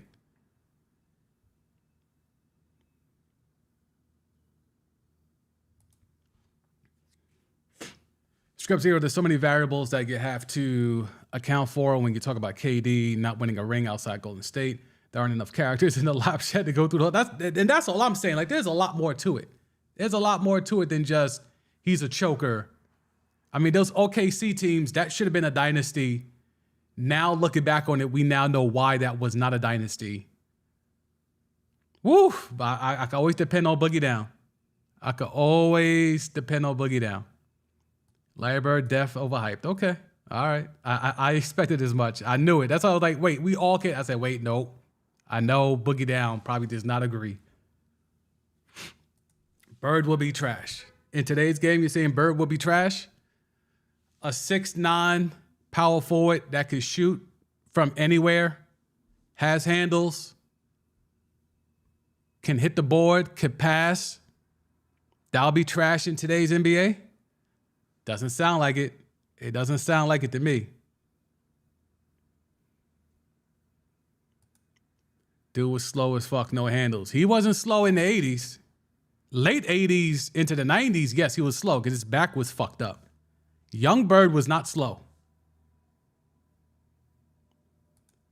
Dude, get eaten alive, yo. Boogie that. All right. Everyone clear out. Boogie Down. Has there ever been a non-melanated basketball player that is worth a damn?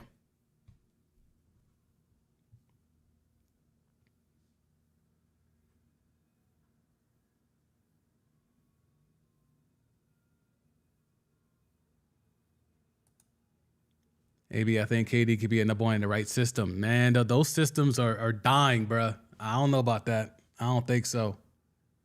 Talk about it, Ant. Talk about it. Bird play defense too. Like, yeah, I don't know, man. All right, Boogie Down. Oh, man. I'm just glad I don't got to pull it out because I was like, yo, if I really got to pull up Larry Bird basketball reference, but the whole chat is now letting Boogie Down know of his accolades. So I'm going to just run through the accolades via the chat.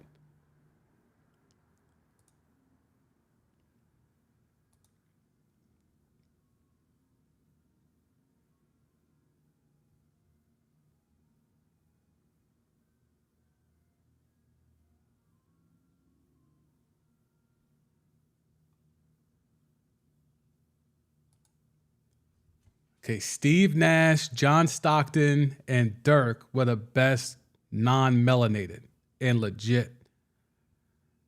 Wow, you really got Stockton over Bird? Dirk over Bird? Bird's the only one who played defense out of all these dudes you just mentioned. Stockton was dirty as hell. Dirk was a liability on defense. Nash was a liability on defense. Bird was all NBA on defense. Whew. All right. So, based off what Magic Man, formerly Nets World, said, now we could pivot to the shit talking from the Celtics. That was a crazy segment. I was damn near 2 hours in. That shit was fun though. Let's see. If y'all still want to keep going in the chat, we could do that. But I want y'all to read this shit that the Celtics are trying to get off here as they're on the brink of being eliminated and potentially this whole core being broken up. Marcus Smart sends a message. Don't let us get one. Y'all rolling? Don't let us get one. Y'all thought that was bad. It gets worse. Al Horford's message to Rob Williams, a.k.a. Tom Lord. We've got it tonight, Rob. We've got it. And last but not least, Jaylen Brown. Don't let us win tonight. Is this all smoke? are y'all rolling that the Celtics can save their season and potentially come back from a 3-0 lead? Because they're talking this talk like, y'all better get rid of us tonight. Because if you don't get rid of us tonight, we're going to run 4 straight. Gas or nah?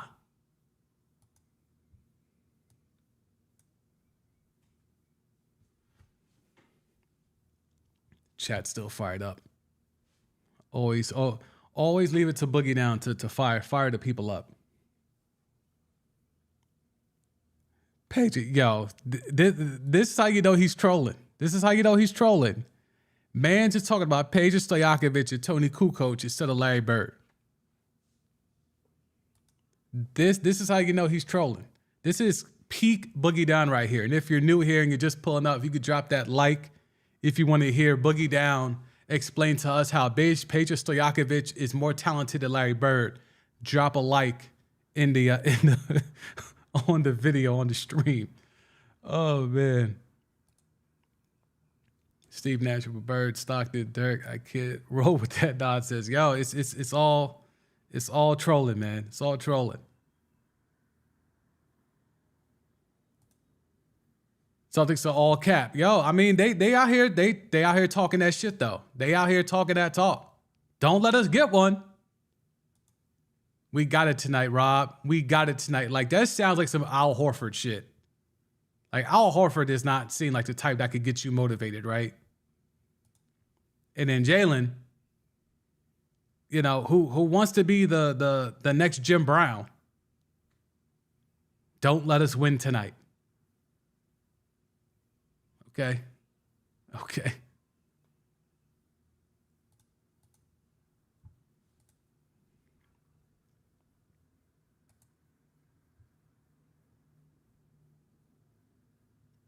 Yeah, the Celtics are funny, bruh.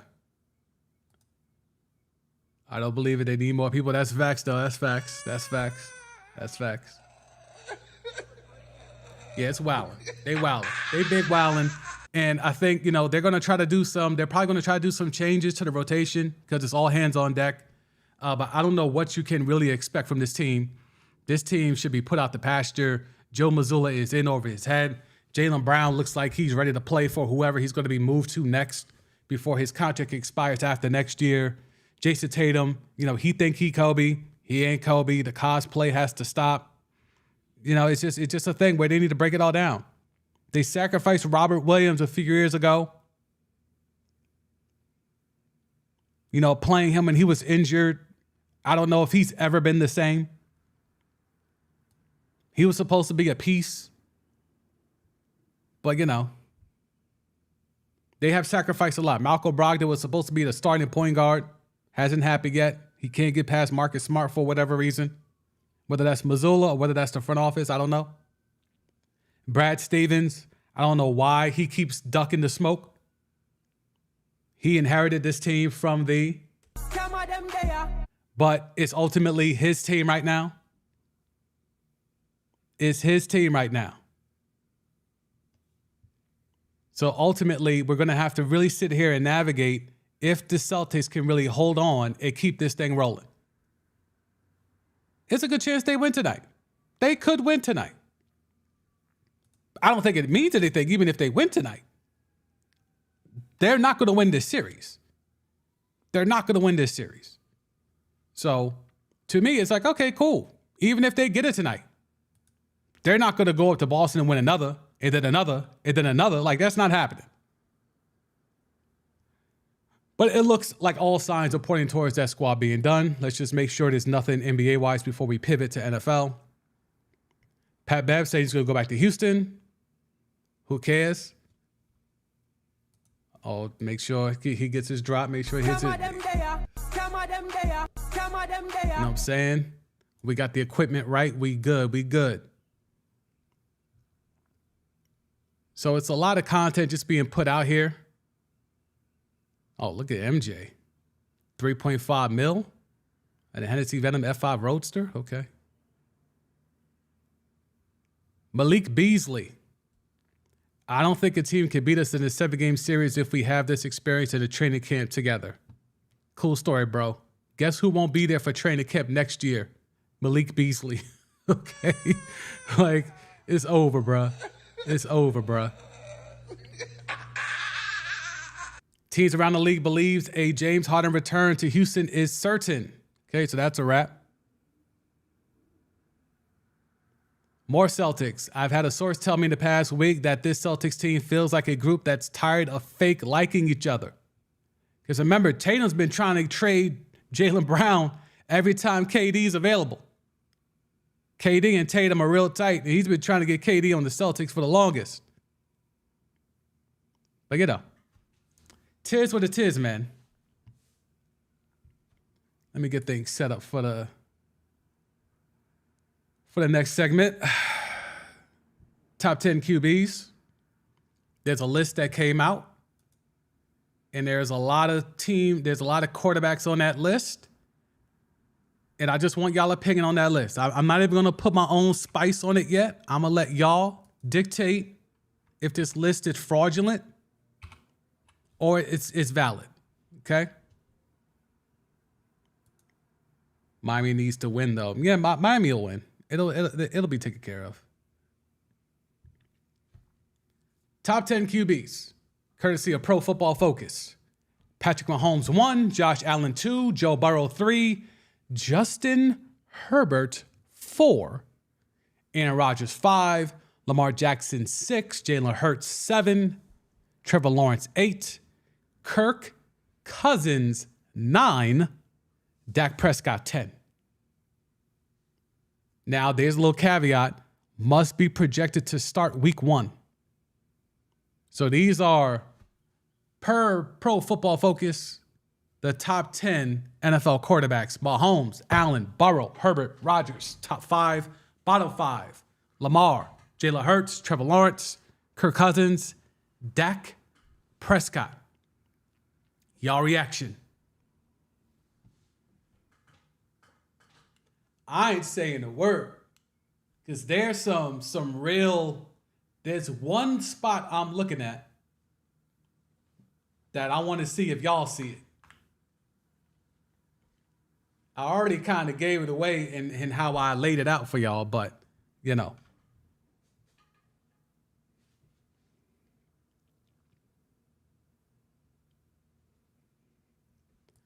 Boogie down. D-Hop would rather play with Allen and Hurts over Mahomes. Yeah, didn't he walk back to trade stuff? He wants to stay with Kyler Murray. Kyler Murray, not on this list. Script Zero, this list already capped. Okay. All right.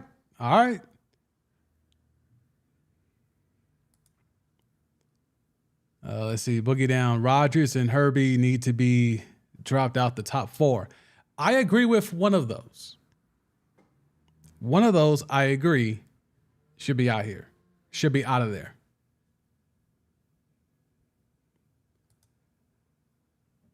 My friend's boyfriend is number 1. Okay, you're going to have to do some explaining then. Because isn't this man married? So, unless you got some exclusive news that we're not aware of. This is big cap. I mean, it's certain places, it certainly is cap. I think there's some question marks at number 2, number 4. I know Boogie Down's going to hate me. Number 7. And damn sure 9 and 10. I don't know if Jalen Hurts is top 10 already. I don't think Kirk Cousins is top 10. I think it's debatable if Dak Prescott is top 10. But see, the names I'm going to throw out here are names that can easily be pushed back. Like if I say, would you rather have right now coming into this season, Kirk Cousins or Justin Fields, who are you taking?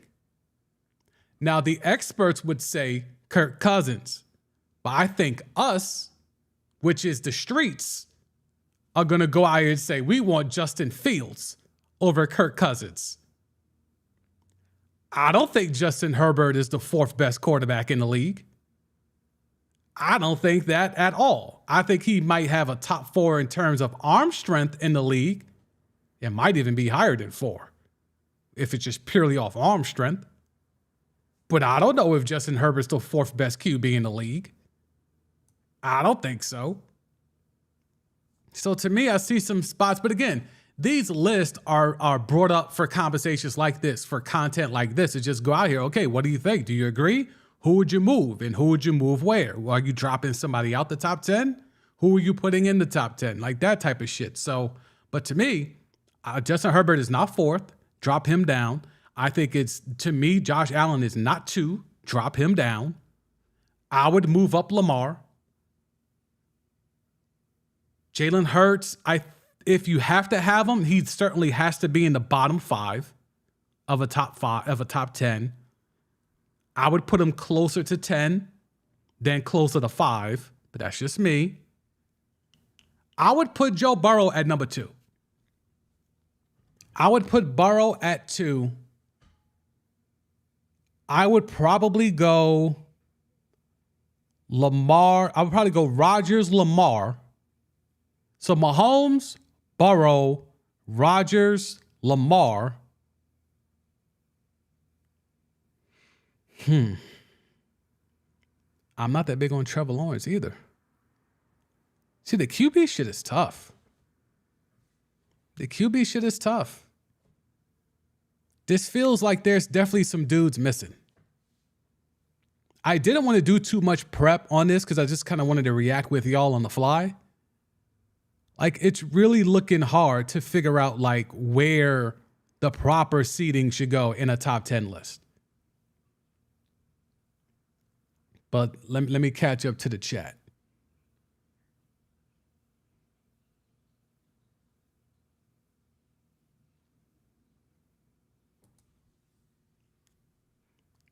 Cousins number 1. Number 9.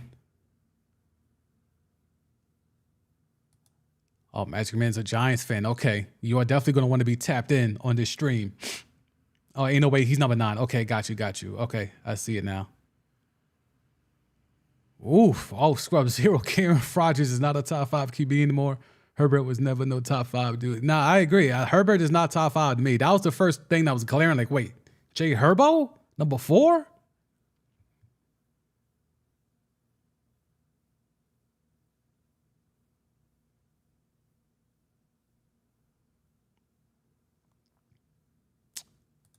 Oh, got you now. Got you. That's why? Got you. Okay, my bad. Scrub Zero, he's definitely not the second best QB. No. Damn sure don't got Allen number 2. Boogie down, always there for us. I mean, he's good. He just ain't second. I could slide him 5th. I go Mahomes, Burrow, Rodgers, Lamar, Allen. That's my top 5. I'm finding a way to get Justin Fields in this bottom 5. I'm finding a way. Somebody got to go. It's probably Kirk Cousins. So I'm finding a way to get Justin Fields in here. Hurts is easily top 10. We'll find out this year. We saying he's easily top 10 off 1 year with a stacked offense? All right.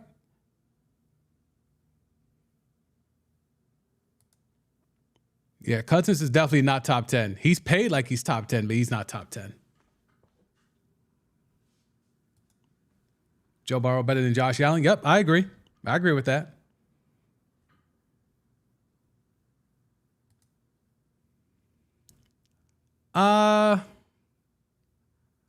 What, D4 as in Dak? I mean, I think Dak can be in the top 10. But I think he's perfect right there. Like, I would put him and Hurts like back to back. That would be 9 and 10. I'll probably get Fields somewhere like 7-8. Then I just got to navigate who's my 6-7. Like, big facts. Justin Fields. I'm a big fan of Justin Fields. If I was still a Bears fan, and I am not a Bears fan anymore, gave them up a long time ago. But if I was still a Bears fan, shit, couldn't tell me nothing about no Justin Fields. Smack all these dudes. Gino. Boogie Down wants Gino in here. I don't know if I could put Gino in the top 10, dog. He's definitely 10 to 15. He's definitely like 11 to 15. Gino's right there. I can't put him top 10.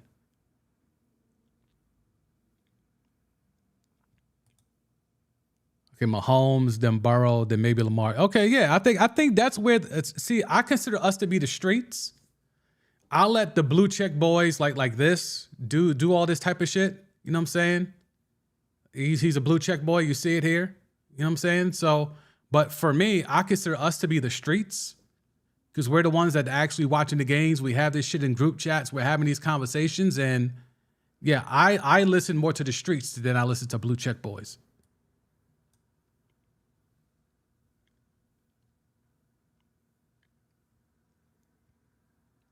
Oh, Boogie Down's taking out Dak too? You're taking out Dak and Cousins. Okay. I'm definitely taking out Cousins. Dak, I can make a case for him hanging on at 10.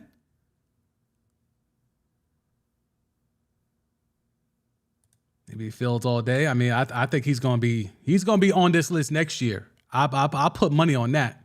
He's gonna be on this list next year. You would switch Burrow and Allen. Okay, so you got Allen being number 3. Okay. Scrub Zero will take Hurts over Rodgers. Interesting. Hurts over Rodgers. Damn, and we know Rodgers got hurt today, right? Y'all know that? They pulled a strained calf in OTAs. Little calf muscle. Favoring his ankle, but it turned out to be a calf. But it's OTAs. Nothing serious. But it's a thing that happened.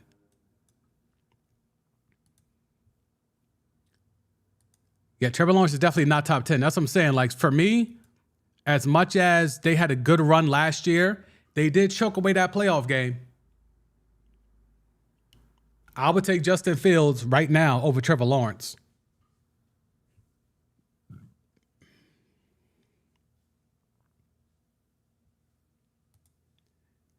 Aaron Rodgers is a choker. Okay. All right. Hey, y'all need to tap in on football season. I was doing live streams after all the games right before Sunday Night Football. I would do like live streams. That's kind of how I started back up here on YouTube. So make sure to tap in when football comes back around. I'll be doing that again in some kind of way. I don't know if we'll be doing it exactly like that. Maybe shit. If I have the energy, shit, we can do some red zone type shit. We could live stream some red zone shit. I don't know. We'll figure something out. But yeah, stay tapped in. Because football season is my shit.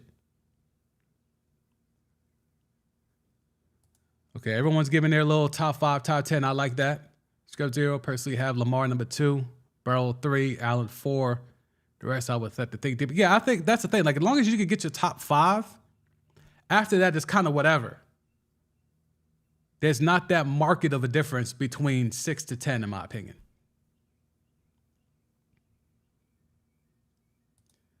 Allen and Herbert should be no higher than 5th at best. Yeah, I mean, I would have Allen higher than Herbert. And I'm not that high on Herbert to begin with. Herbert would be in my 6 to 10. But Allen, I think, if he's going to be in my 5, he's at the bottom of that 5.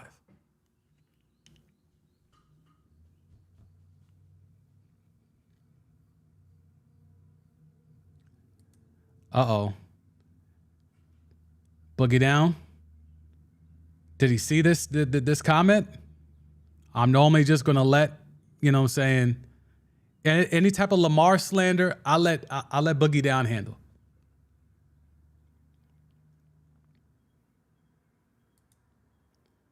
I'm sorry, but Allen way better than Fraud Rodgers is today. Is Josh Allen really that? Okay, well, let's have that conversation. You said today, right?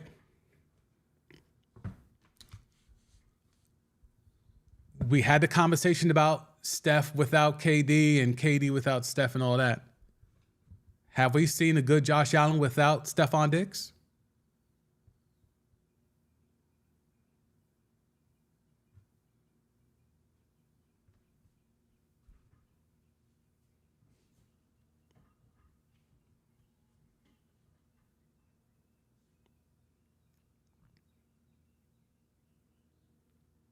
Oh, D-Force Deshaun Watson. I forgot Deshaun Watson. Good call. Good call, y'all.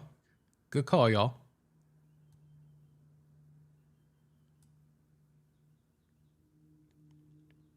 Yeah, the reason why I'm not putting him in top 10 right now is because he has to play the full season in a while, but that will change if he's available. And the Browns, and again, this is why I get so mad when people bring up the whole contract stuff.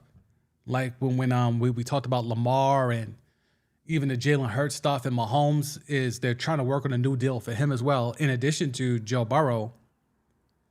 The Browns were able to give Deshaun Watson a fully guaranteed contract, and they were able to restructure that contract to create cap space to continue to improve the team. The Browns have a good roster. So the owners who kept saying, you can't give out this type of contract, it'll break your salary cap. The GMs that said you can't, give that type of money to a player at one position. The Browns did it, and then they immediately restructured it, and it opened up cap space for them to improve upon the team around Deshaun Watson.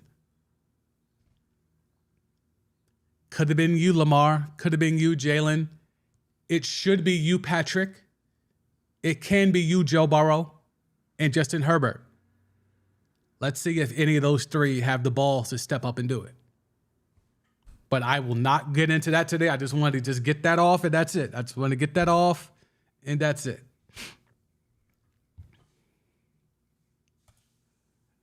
And here's the main point. Lamar had way less help than Burrow. Way less help than Burrow. Way less help than Herbert, and way less help than Josh Allen. Let's gotta keep it a buck. Now this year that'll be different. He's got help now, right? Odell, Zay Flowers, a healthy Bateman to go along with Mark Andrews. We would assume a healthy J.K. Dobbins. Like, he's got help. A new system with Monken that's gonna be more balanced. He should be able to put up ridiculous numbers if he's healthy and he's right, and he showed up today for OTAs, by the way. So Lamar is in the house. He's in the system. They're working.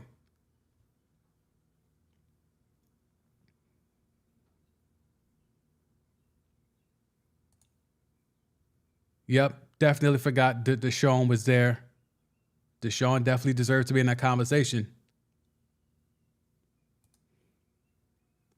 At least have Chino over Cousins. That's sad, man. That's sad. I'm not saying you're wrong, but that's some sad shit if I'm the Vikings.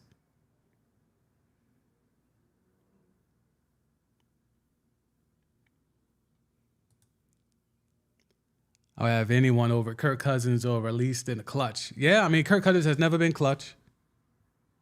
He had that one throw to Justin, but that was more Justin Jefferson more so than Kirk Cousins.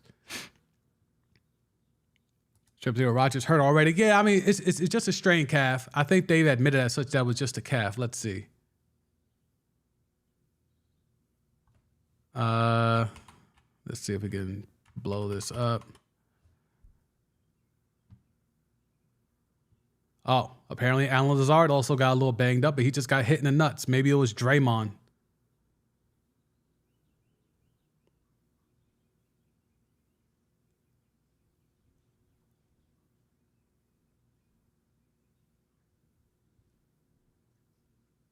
Okay, Rodgers says he tweaked his calf. Aaron Rodgers' injury is being called minor. Okay, so just, a little dinged up. It's been a minute since he's played. He had the darkness retreat and all that bullshit. So, it is what it is. He'll be all right.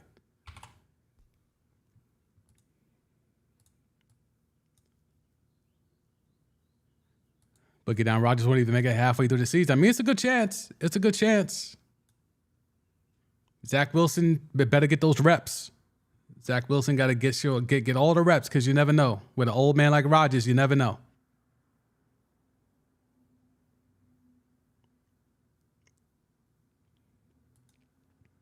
You got Trevor Lawrence being better than Justin Fields? Okay.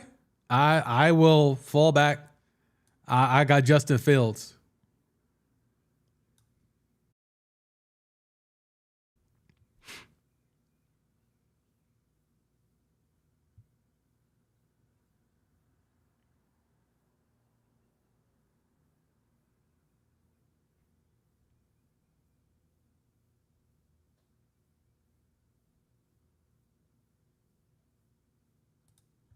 It's not clutch. Let me see.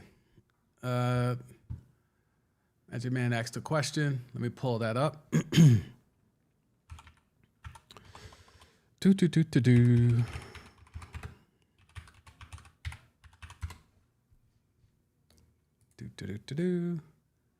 Don't mind me. We're just gonna go back to the playoffs.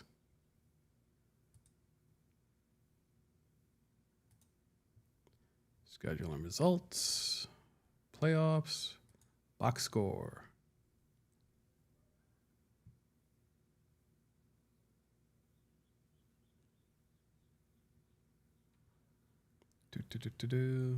What's the Pride game? Am I mistaken? Did I bug it out? Oh, my bad. That was the Chargers that choked, not the Jaguars. My bad. So it's not Trevor Lawrence. It was Justin Herbert who choked, not Trevor Lawrence. So that's my bad. I was like, I know somebody choked in that Jaguars game. It was the Chargers, not the Jaguars.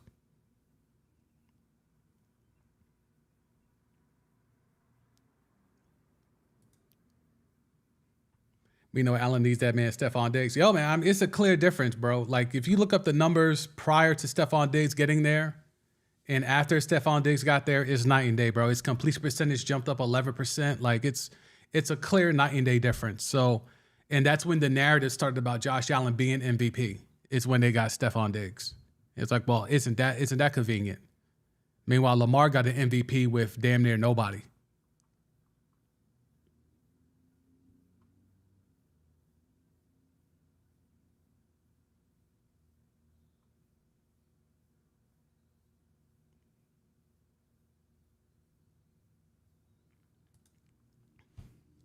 Yeah, I mean, it really just depends on Monken as a play caller.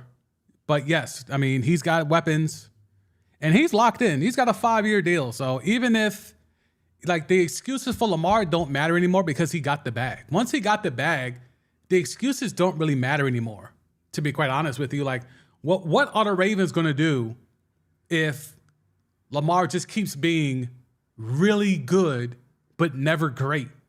What are they going to do? They're paying him. They're guaranteeing him money on the back half of this contract. They can't get out of that unless they get out within the first 3 years of the deal.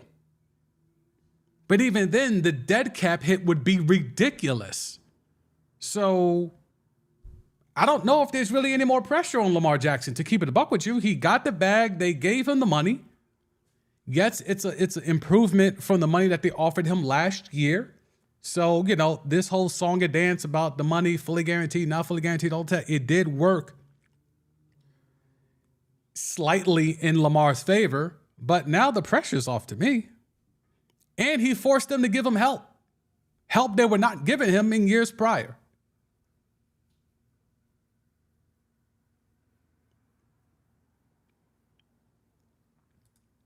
This is a good question, Boogie Down.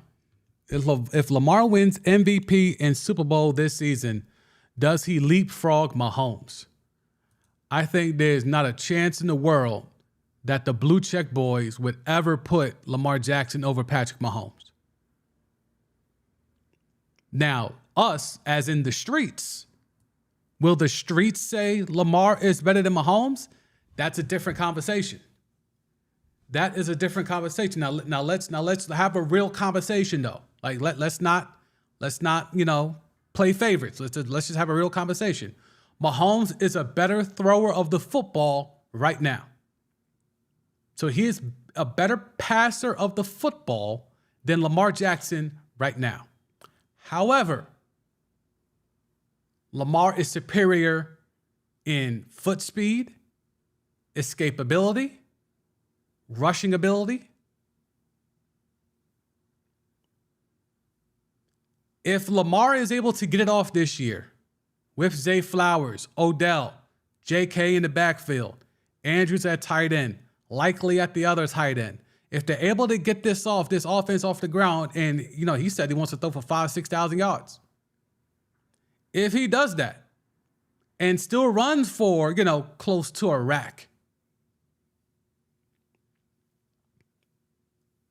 Super Bowl, I don't know if they could do that. For him to be in that Mahomes conversation, he would have to win the Super Bowl because now he would have 2 regular season MVPs and 1 Super Bowl. Now, according to y'all Steph Curry argument, Mahomes would still have more Super Bowls.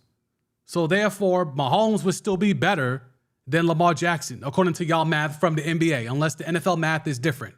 Y'all let me know in the chat if the NBA rings math is different with the NFL Lombardi math. Y'all let me know. But to y'all math, Mahomes will still have more rings than Lamar. So how could he be better? So are we going to have a real conversation about this or not?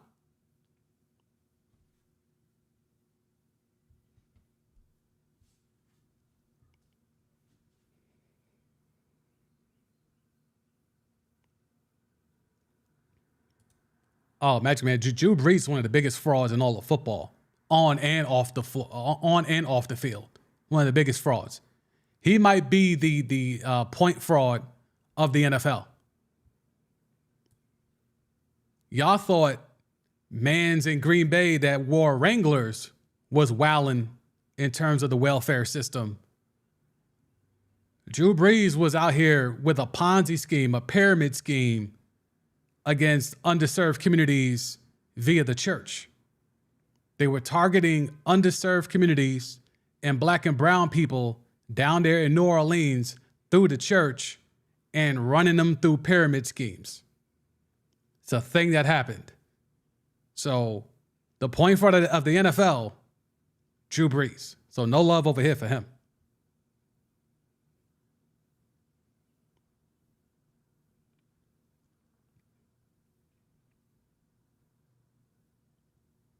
Trying to catch up to the chat. Y'all going in. Love it.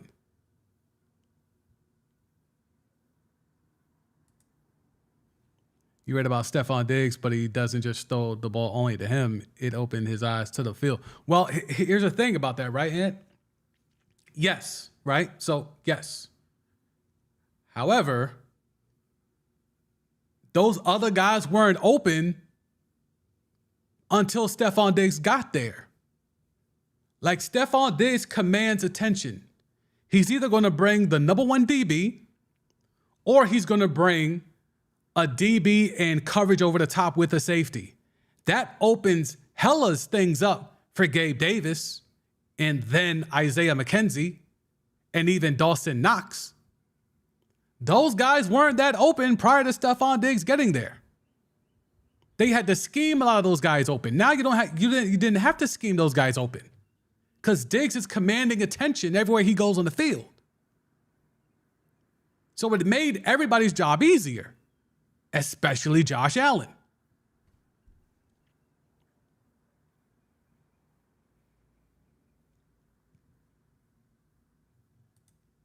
If your best receiver on your team is Mark Andrews, you have a problem, for sure.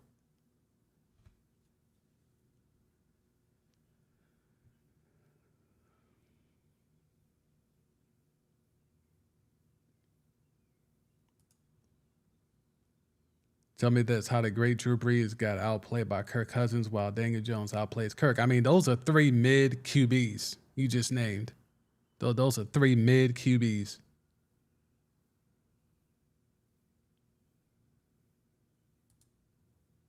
It'll only be a conversation. Yeah, if Lamar gets it, yeah, it'll be a conversation. And I'm always here for the conversation. I'm always here for the conversation. Yeah, but Mahomes would still have 2 rings. So, I haven't seen Boogie Down respond yet, but I mean, I guess the NBA math ain't the same as the NFL math. I don't know. Ooh, Scrub Zero with the take. I would personally take Lamar over Mahomes now. Pat is better. I don't care. But if he wins the bowl this year, can't no one tell me nothing. I mean, if Lamar wins the chip, I think Mike Florio is going to have to delete his Twitter account. He has been one of the biggest proponents of anti-Lamar rhetoric on social media, he's going to have to like deactivate his account and say it's not the same NBA to NFL. Okay. All right. I'm just making sure because, you know, if we're doing the rings thing,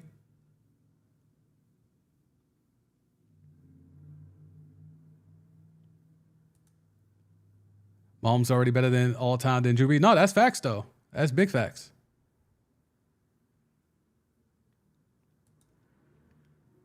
But I hope Lamar succeeds so he can say F you to all his critics. No, that's facts. I mean, I just want to see him play well and be received well. I think that's kind of the thing is, like, now that he has help, I've been yelling from the heavens, like, the last 3 seasons, like, yo, he has no help. And everyone keeps trying to, like, poo-poo me, like, it doesn't matter. I'm like, well, yes, it does. Josh Allen has Stephon Diggs. Joe Burrow literally got the team to draft his best receiver in college to his team. Justin Herbert walked into Keenan Allen and Mike Williams and Austin Eckler. Like, what are you talking about? Jalen Hurts plays 1 year. They go out there and they got Devonta Smith, and the next year they go out there and get A.J. Brown. Like, help matters. Mahomes walks in, he's got Kelsey and Tyreek Hill. Like, that shit matters. All those top QBs had help except Lamar. So you can't grade Lamar on the same scale as these other QBs. If Lamar would have had the same help as these other young QBs, then we could have had a conversation. But Mans was walking around here with Snead and Sammy Watkins. Like, come on, dogs.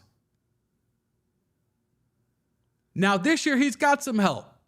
Odell, Zay Flowers, we're assuming a healthy Bateman. Mark Andrews, J.K. Dobbins, we're assuming healthy. It's a lot of assuming. A new system, we're assuming that transitions well. It's a lot of ifs with this Ravens thing. But if it works,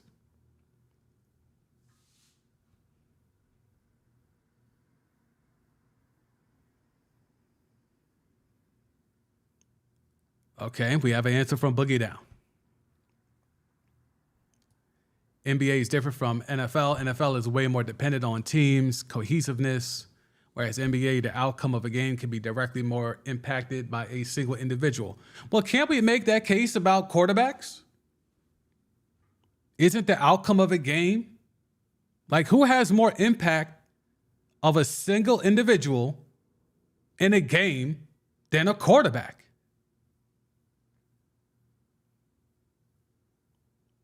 Like, I think we can make that case that I don't know if it's that different.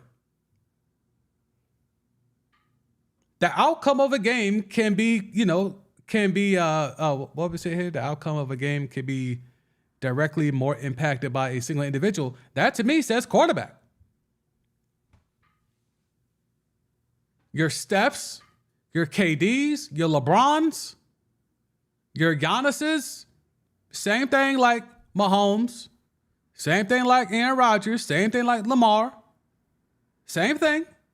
So why can't we judge them? If we're all in the agreement that Mahomes is him, and Mahomes is the best player in the game, or at worst, the best quarterback in the game, if not the entire game, then yes, he has the same type of single individual impact on the game like a number one option in basketball. No?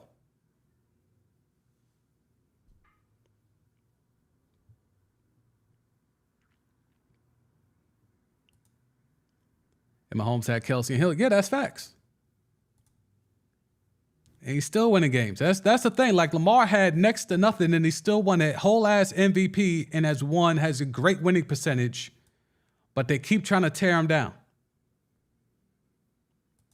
AB QBs need weapons. I mean, that's it has to be that.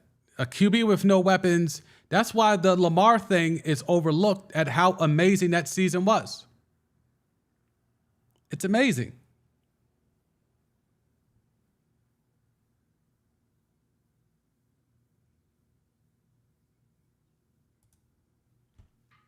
No, because a QB can play lights out, but O-line could be trash, receivers trash, and defense trash, and it won't matter. Would you agree?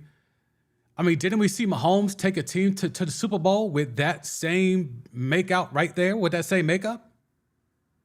His O-line was trash. I mean, his receivers, he still had Tyreek Hill and Kelsey. Defense was not that great. And he still made it to a Super Bowl because he's him. So yes, in theory, yes. But I think your true one-of-ones, that shit don't matter. Just like LeBron could take a team with Boobie Gibson to the finals. LeBron could take a team with Boobie Gibson to the finals. Patrick Mahomes could take a team with an inferior offensive line to the Super Bowl.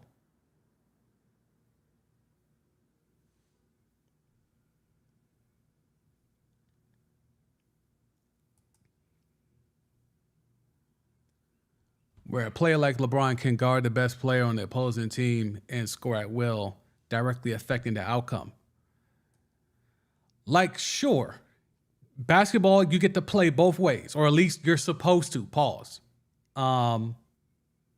Sure. But I'm not sure if, let me catch up with the chat here. Hang on.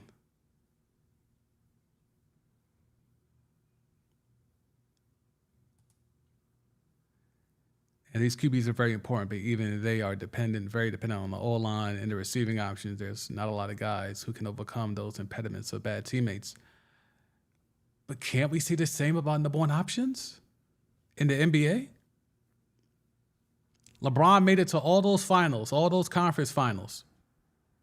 He got beat by Dwight Howard in the conference finals. Like, I don't know what we're saying here. Like, I understand what y'all are saying here, but again, we're talking about the cream of the crop. Mahomes is the LeBron of football. And probably better than that because he's won chips way earlier than Bron did. So I don't know what Mahomes is in the NBA sense, but he's of that tier. So it's like, I don't know what we're saying.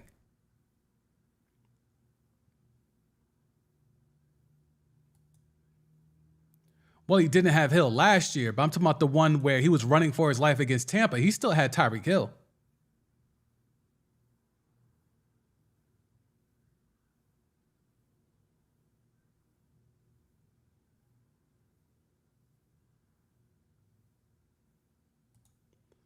Mahomes has scheme, though. Andy Reid's scheme always makes his QBs look good. Sure. But I mean, what's his name? Alex Smith ran this same scheme. It didn't look like this, dog. It didn't look like this. Like it's the same scheme, but Alex Smith wasn't doing this.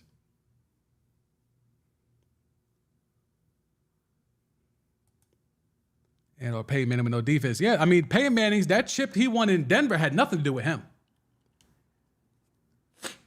But yes, like when Peyton, that first one, when he was still with the Colts, they beat the Bears in the rain. That was because of Peyton Manning. And more so Dominic Rhodes. Dominic Rhodes should have been the Super Bowl MVP.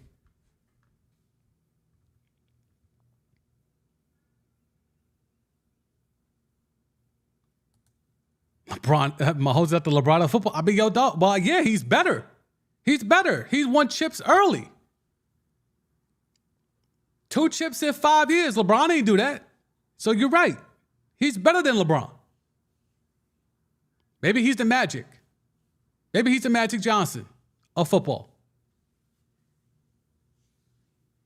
Because LeBron took a hella long to win those chips. Can't say Jordan. Jordan took hella long to win those chips. Patrick Mahomes is the Magic Johnson of football.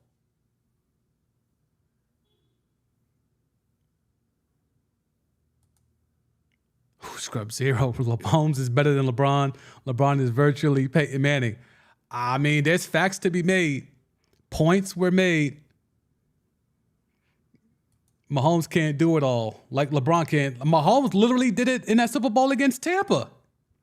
He was throwing footballs parallel to the ground. He was throwing balls, on the run and hitting dudes in the helmet and they weren't catching it. You could argue, and this is hyperbole, so I'm jumping out the windows. I'm letting y'all know in advance I'm jumping out the window. You could argue that was a better performance in that Super Bowl than the one he just won. You could make the case of how well he played in that Super Bowl. It was a better performance than the one he just won where he was a Super Bowl MVP. He was top tier that night. It was just basura around him, but he still carried him to that spot. Mahomes is more like Curry. Nah, I don't like that. I don't like that.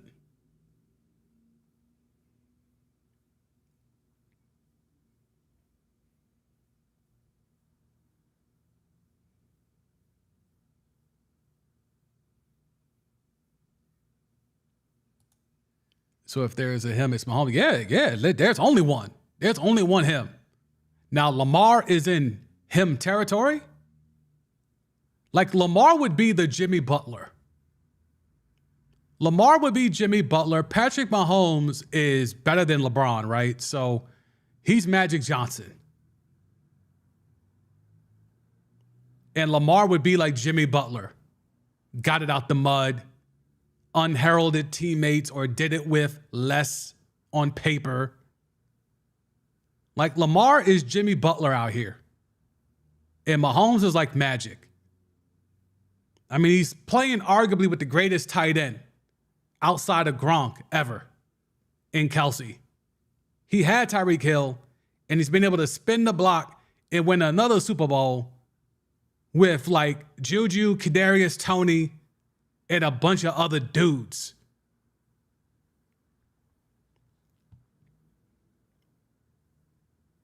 That would be like Magic when he went to the finals with Vlade Divac at center.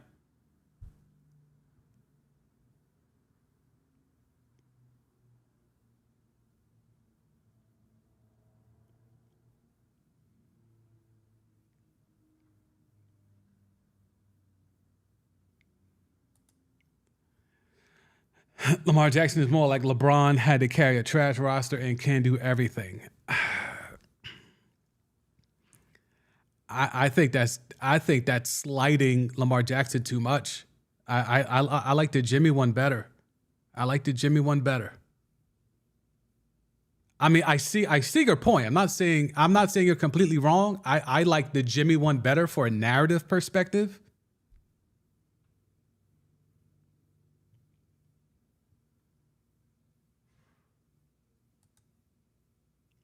He's Magic, yeah. I take that the magic of football. Okay. We here.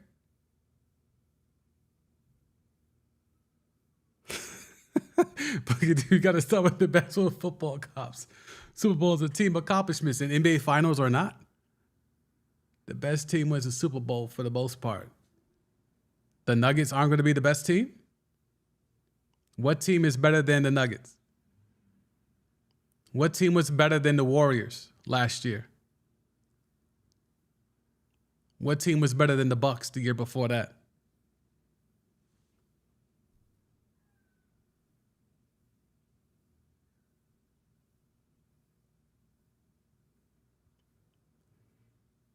And here goes trolling Boogie down. There it is. I knew it was coming. Pause.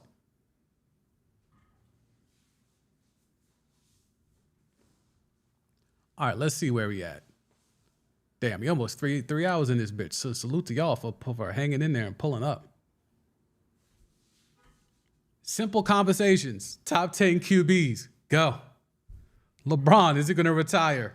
Go. How do we fix the Lakers? Go. Celtics are done? Yes or no? Go. Easy as hell, these topics.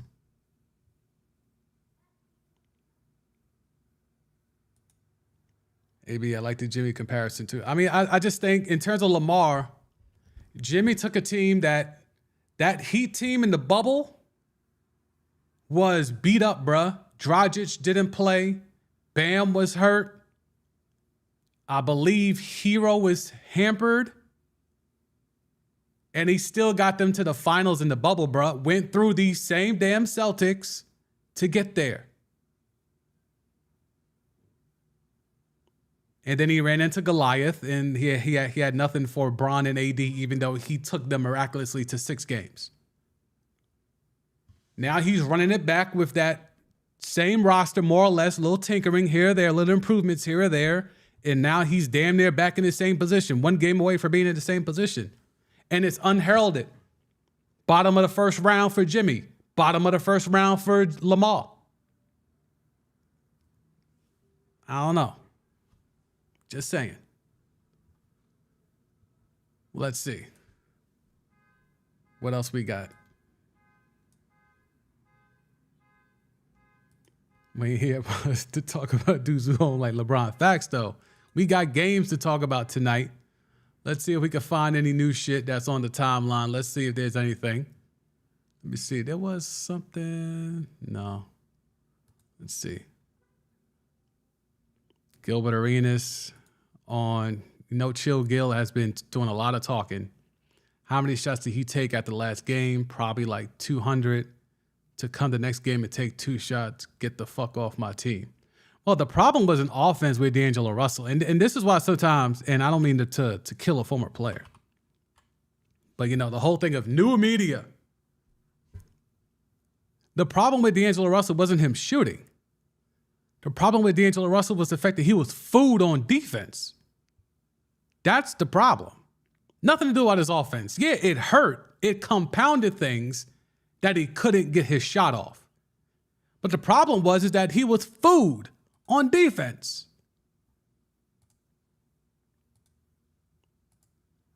Let's see, what did he finish as?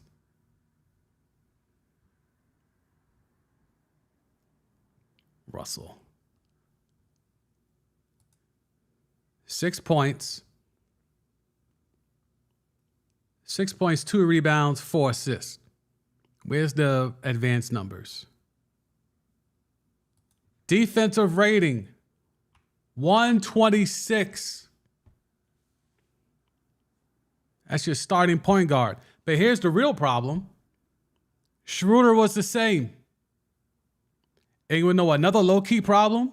Rui, for as good as he played against Jokic, was worse than that. And you know another thing that's low-key bad? Even though he's going to go get a bag, probably from the Lakers or maybe Houston, Austin Reeves, 130 defensive rating. And then if you really want to get to the shits, your man's Bron with 121, the best defensive rating on the whole team, Anthony Davis. Is that shocking to anybody?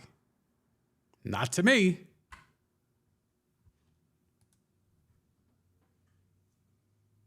True shooting percentage for D'Angelo Russell, 38%. Horrible. But the problem is that Bruce Brown said it with his whole chest after game 1. D'Angelo Russell is food. If he's on the floor, we are hunting him. And damn sure they hunted him to the point that he didn't start last night. Ran that man out of a starting lineup. Ran that man off the court. Because they kept saying, he's food. Keep switching. Keep setting screens until we got an ISO on D-Lo and go to work. But it's sexier from a content standpoint to just say something about his offensive game. That's what matters in terms of hot takes. This clip doesn't have the views it has. This tweet's been viewed over 200,000 times. It's not going to get those numbers if this clip was about D'Lo being hunted on defense. But because he's talking shit about his offensive game, then, run the numbers up.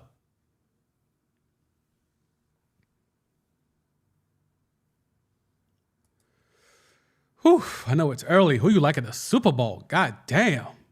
Dudes just did OTAs.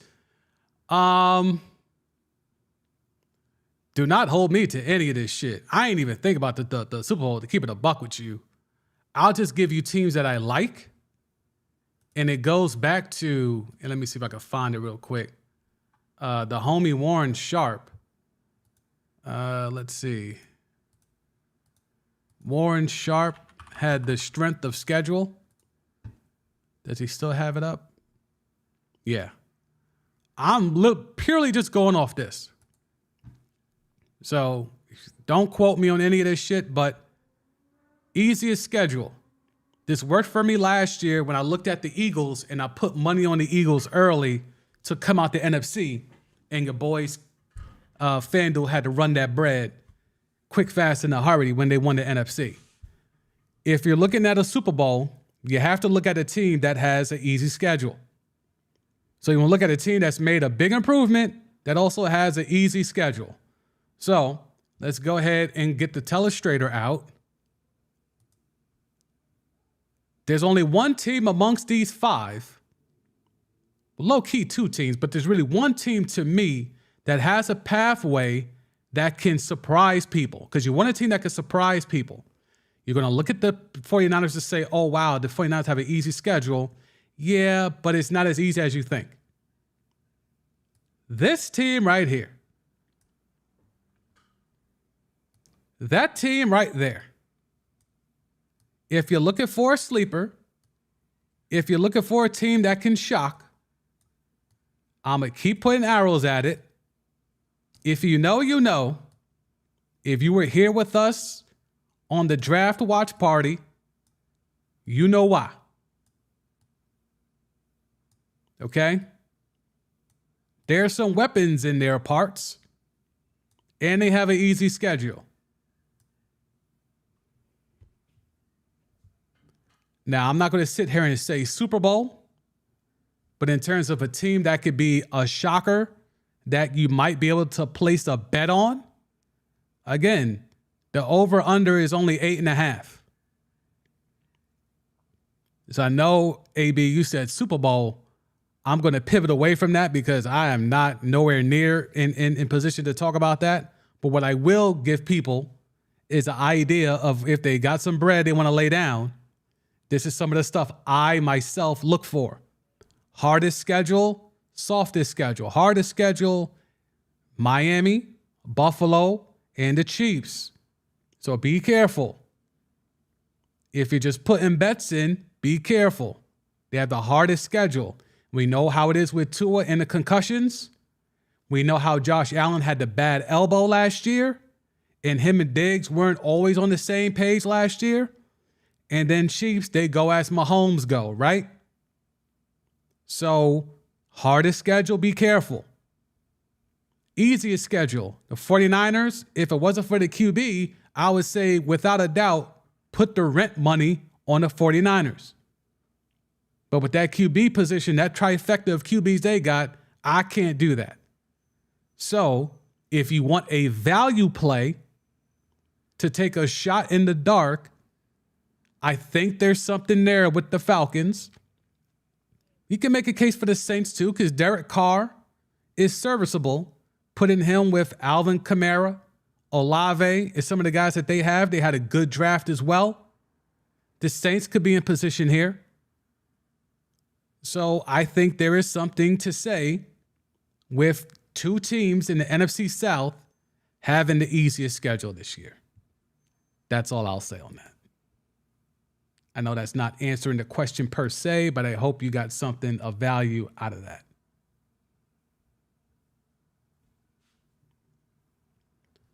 All right, so we were on NBA.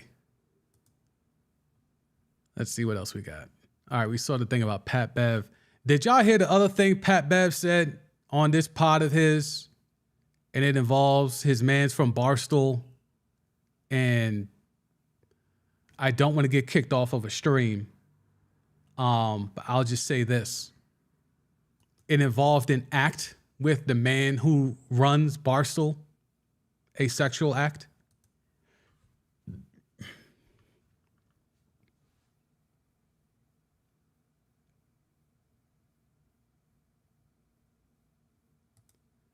D'Lo's a complete liability if he's not scoring because you know you're going to get cooked on defense. Yeah, and dogs, the fact that it's been a while since I've seen a player call out another player in game one and never be proven wrong. Like, that's bold. And for a bench player, it's not like Jamal Murray said it or Aaron Gordon or, you know, Michael Porter Jr. Fucking Bruce Brown. If you're D'Lo, some got happened. I don't know. D'Lo barbecue chicken, that's big facts. With a side of mac and cheese, word. Lakers need youth on the wings and in the backcourt. Well, they got youth. It's just are they gonna play him? Rui is a young wing. Lonnie Walker and Austin Reeves are young guards. It's just, is that enough for LeBron to not retire?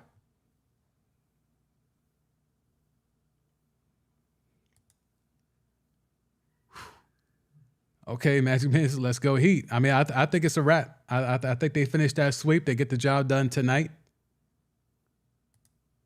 Scrubs here, I can see the Falcons winning their division. Yeah, I think so too. I think with that schedule, with the upgrades they made, Falcons retooled on the fly.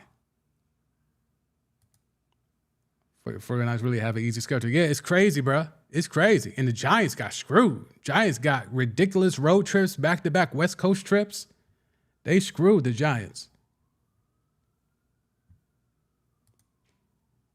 Crows, I didn't hear about, yeah, dogs. It was, I was going to pull it for the stream. I was like, you know what? I don't even want to talk about that shit, bro. I was like, I don't even want to try to begin to try to talk about that shit.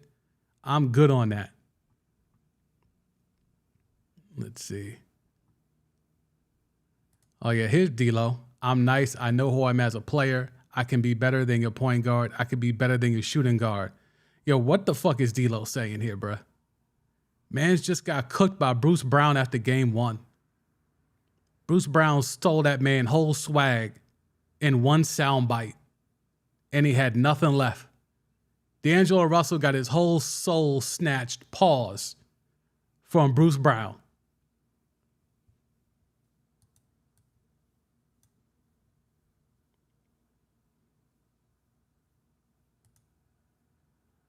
LeBron needs to retire. Should have retired like 5 years ago. But then we wouldn't have gotten the bubble chip, Scrub Zero. We wouldn't have gotten the bubble chip. So good, Giants will survive. All right, y'all better. I do like the Jalen Hyatt pickup. That was nice. That was stealth. All right, let's see. Let's do one last quick check of the timeline. It's another OG 3-hour stream. We going ham today. Let's see where we at here. All right, let me check my list.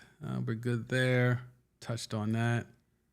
No breaking news that I'm aware of. There's already legacy talk about LeBron.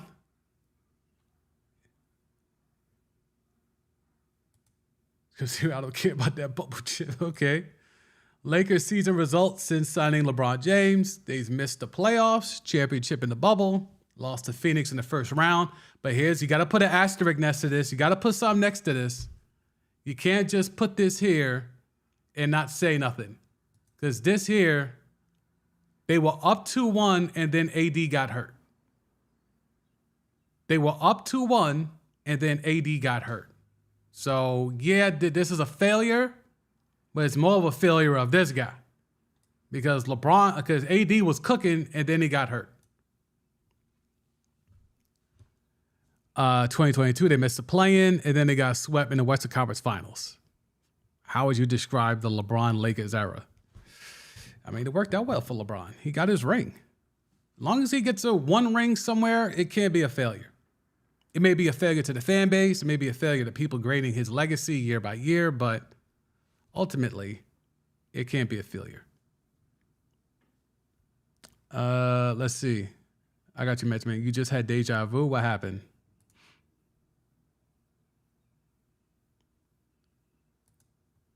Guru? right, there's only a few gurus I know. Guru from Gangstar, rest in peace.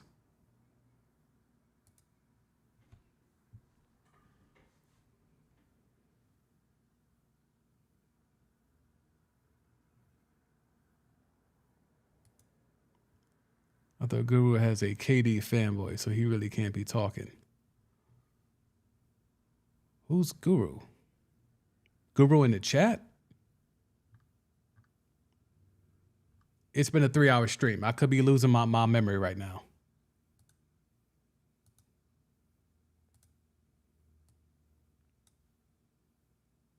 Oh, got you. I was talking about D-Lo. Got you.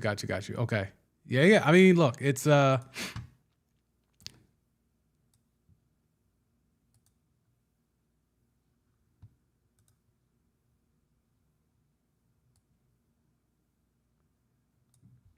that's the Twitter guy's name. Okay. All right. Yeah, that's definitely not what I was thinking.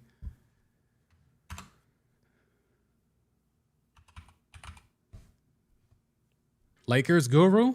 Is that who we talking about?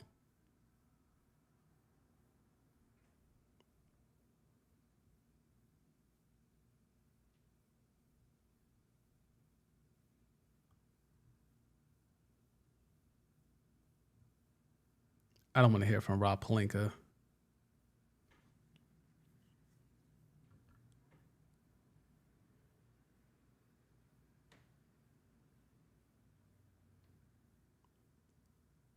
But this, if we're to believe this guy, oh, Dr. Guru. Okay, about to say, this guy's giving out tea that Austin Reeves won't be back if we're to read his, okay, Dr. Guru. Oh, okay. Yeah, my bad. This dude. Let's see. Oh, he's out here spitballing shit.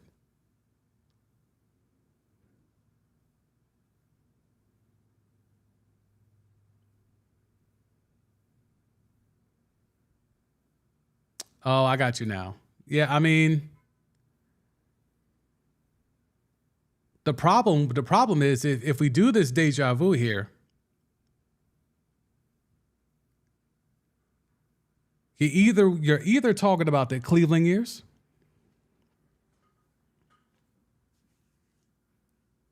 like the thing with LeBron is like, I get somewhere, I micromanage everything, I win one chip, we glorify the fuck out of that one chip, and then I bounce.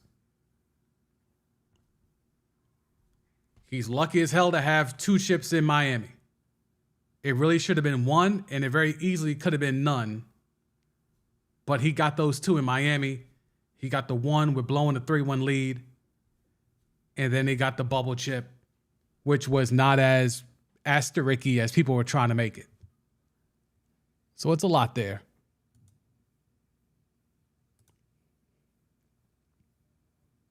I just like all the Lakers stuff. Cause see again, look at how we're doing the revisionist history. Looking back, how do you view the results from the it's basically calling in to question the bubble championship. It's like, but Boogie Down would hate this account. True or false? Nikola Jokic is the undisputed best player in the world. Boogie Down would definitely say false. Who will retire with more titles? So basically you're asking, will Steph get 2 more? Because he's still 1 behind Bron. No, he's tied with Bron, right? He's tied. My bad, he's tied with Bron. Who would get 1 more first? I don't think either one, to keep it a buck with you.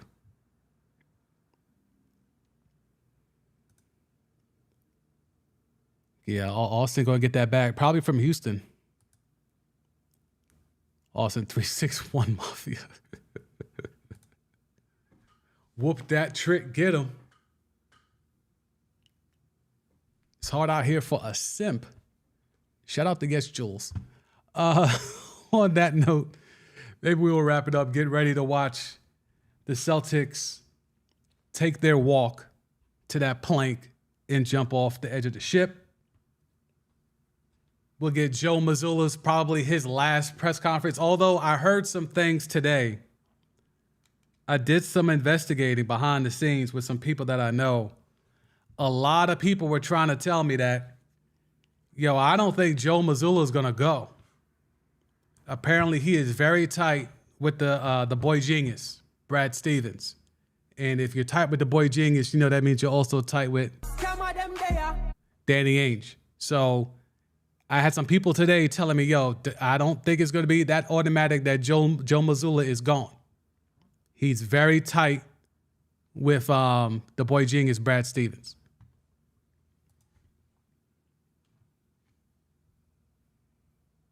So Joe Mazzulla might live to you know, do another day. He might be able to spin the block next season. Game 7:30 though. All right, so you trying to give me the state of 7:30? All right, do I have another half an hour with me? Let me see. Do I have another half? What I got going? Well, never just 23 minutes. All right, we'll take this to 7:30. We'll lead into the game tonight. This will now, next to the NBA draft stream, this will be by far the longest stream. So, all right, so now let's get to the shits then. If we're gonna be here for another half an hour, let me. I'm gonna pull up some tea then, some real fucking tea. All right, let's see if we get some real Celtics Heat shit lead into this game. Okay, so let's play some sound then. If we're gonna be here, let's play some sound. Marcus Smart at today's media availability. Let me just widen out a little bit so y'all can see that. All right, cool. Let's react to Marcus Smart talking his shit. Very good about tonight. Same mentality. It's win or go home for us. So, I mean, you know, at this point, we have nothing to lose. We just got to go out there and leave it all on the court. You feel good about tonight? I feel very good about tonight. Don't let us get one. Oh, I'm sorry. No, just don't let us get one. So, don't let us get Kevin this Millar? one. There you go. Big time, baby. Don't let us get one. He believes it. He's saying it with his chest. And leave it all on the court. You feel good about tonight? I feel very good about tonight. Don't let us get one. Oh, I'm sorry. No, just don't let us get one. So, don't let us get Kevin this one. Millar? There you go. Big time, baby. Don't let us win tonight. That's our mindset. We let us get one. We feel confident. So we're going to come out and play free, play ready, and it should be fun. Backs on the wall. Is anything Jaylen Brown saying, is there any confidence in these words? Or is he just saying words? Don't let us win tonight. That's our mindset. We let us get one. We feel confident. So we're going to come out and play free, play ready, and it should be fun. Backs He's on the almost wall. smiling. It's a winner go home, winner the season's over type of game tonight. So No shit. definitely got to leave it all out there. Definitely got to come with that fight mentality. Durag was kicking his ass. You see that shit? Durag was kicking his ass. And definitely can't have any regrets on the court. It's not over till it's over. Same mentality. All right, so that is Marcus Smart and Jaylen Brown. Let's see if we got anything from your man's Cosplay Kobe. Nothing from Cosplay Kobe? Damn. Nothing from Cosplay Kobe. Let me see. There's got to be something from Cosplay Kobe.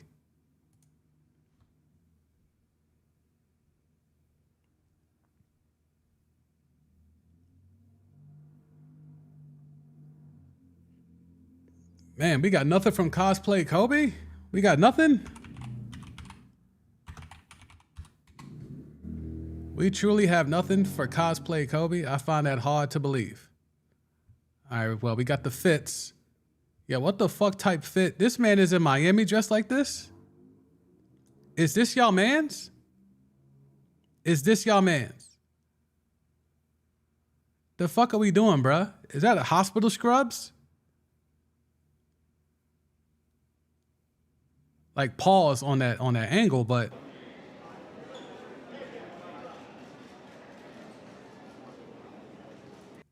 okay, Tatum is not wearing the white suit tonight. He took that L. He took that L with that white suit. Now he's back to normal, I guess. No Kobe shit tonight. Those pants though, dog. These dudes are in Miami, bruh. I don't know what's going on with these dudes, man. See, because he was rocking like this the night before, and he got roasted. Man's just really feeling himself. Now we got mans coming in and like, I won't even say Dickies, dog, but nope, not getting no copyright strike. Why that shit went away like that? Ugh, of course. This shit had to refresh. All right, latest. Can't find Tatum stuff. Tatum didn't talk to the press? Let's see. Let me come off the screen, see if I could tighten that up for y'all. Videos.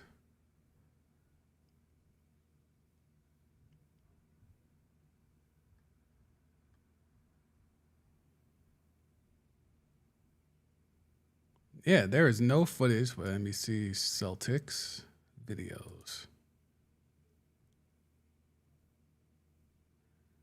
We got footage of Tatum on the court.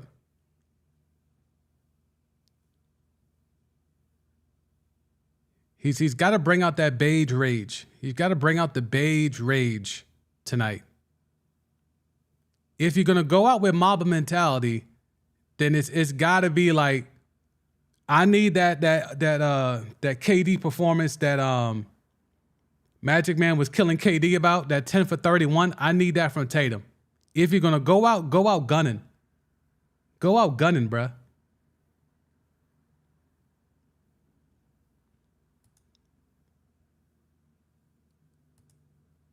Celtics all talk. That's facts. Brown's just there so he don't get fined. Yeah, some Marshawn shit. Facts, Marshawn shit. Let's be kicking ass. Yo, dead ass, those are hospital scrub shorts though, right? Like, those shits look just like that. I mean, I worked at a hospital for like 10 years. Them shits look just like the scrubs I used to see the dudes rock. That shit, man, that definitely, he's never my mans. Tatum and Brown, never my mans. 2 Scottie Pippins. Facts. Tatum ducking the press. It looks like it. I can't find nothing. What's this? Post up? No. Oh, look at your man's Grant Williams. After Jimmy snatched his soul. Pause. Yo, these walk-ins be so sus, bro. Yo, his shirt wrinkled as fuck, bro. That can't be style, right? That's like actual wrinkles, right? Like, that's wrinkles, bruh. That's wrinkles. Like, that's the shirt not supposed to flow like that, right? Like, fuck going on here? Ain't no iron in the Miami hotel rooms? That's silk, right? Or nylon? Crazy. Oh, your man's Al Horford. Oh, he's at home in Miami. He's down there on South Beach. He's down there on Collins talking that shit. He looks way more prepared. Surprised he don't got the chicletas ready. I'm surprised he don't got the chicletas ready. I know he's from DR, but he should act accordingly. Had the chicletas ready.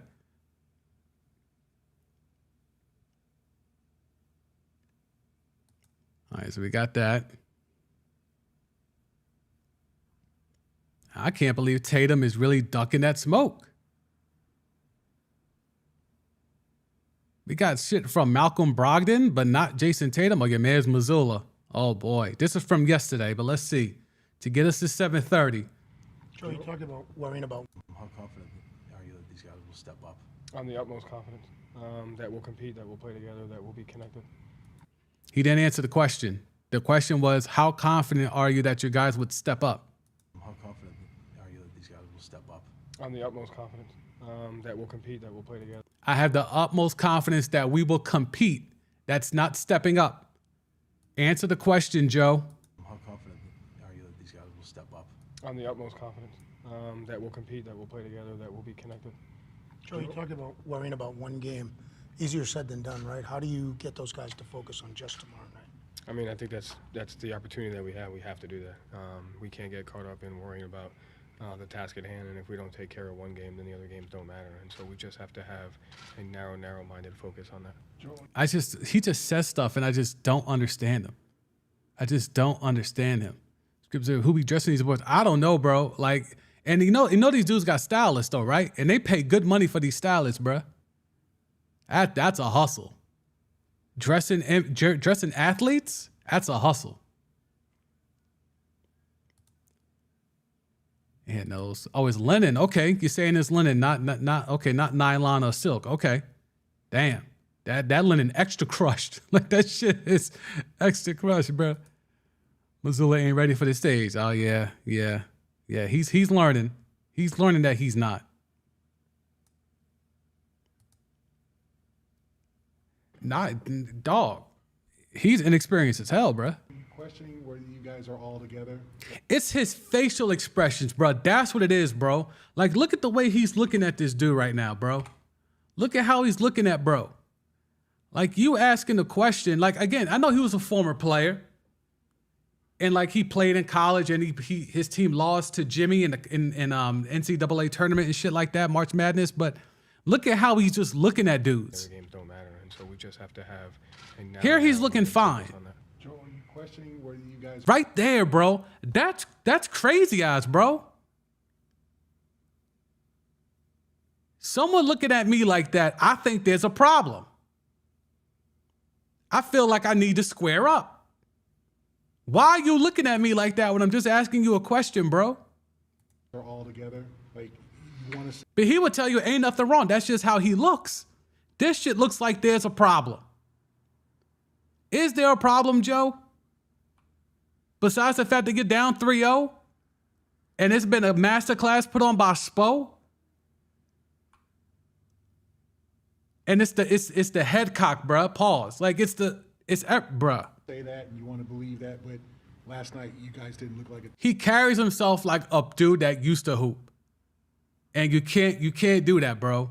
You can't carry yourself like a dude that used to hoop when you're transitioning to the level of being a coach.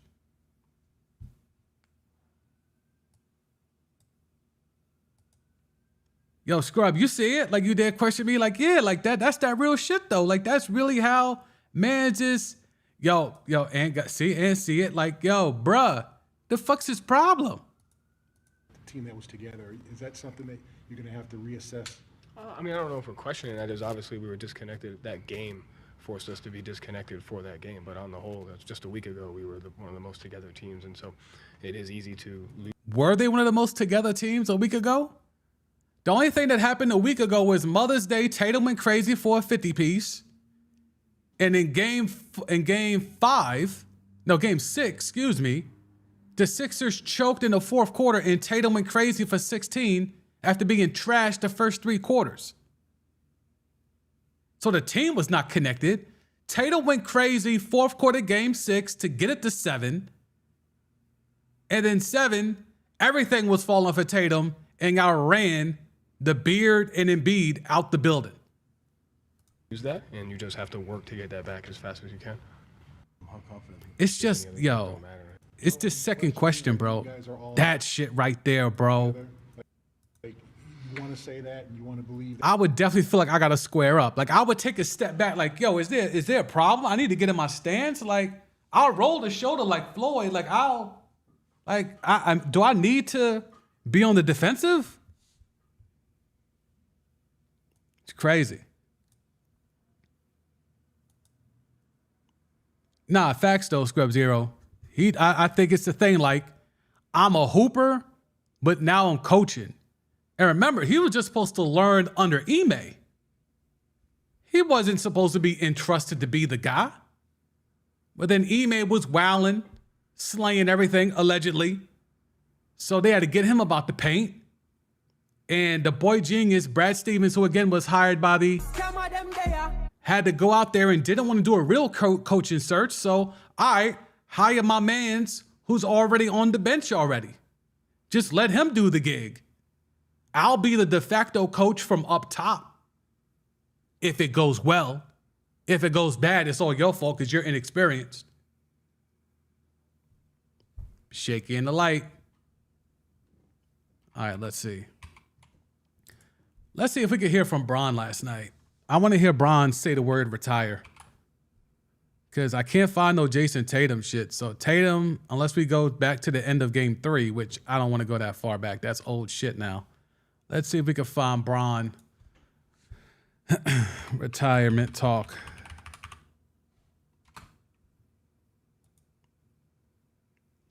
And that'll get us to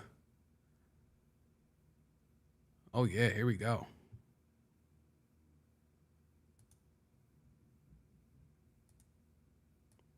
All right, let's see. We got the bronze sound.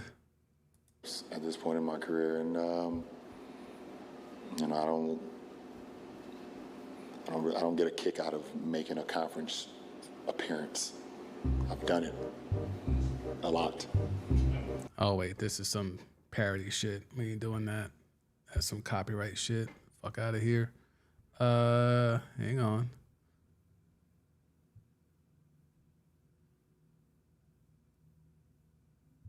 Let's see. Okay, here we go. Here's sound that's not adjusted. And it's not fun to me to not be able to be a part of get to the finals.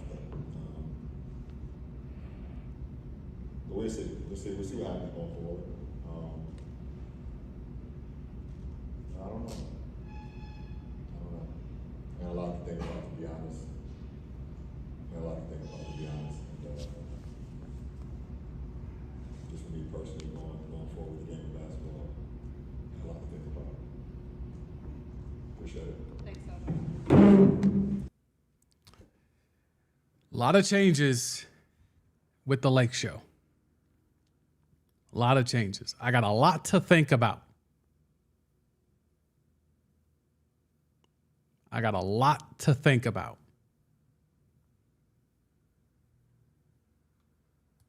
was okay. I don't like to say it's a successful year because I don't play for anything besides winning championships at this point in my career, and I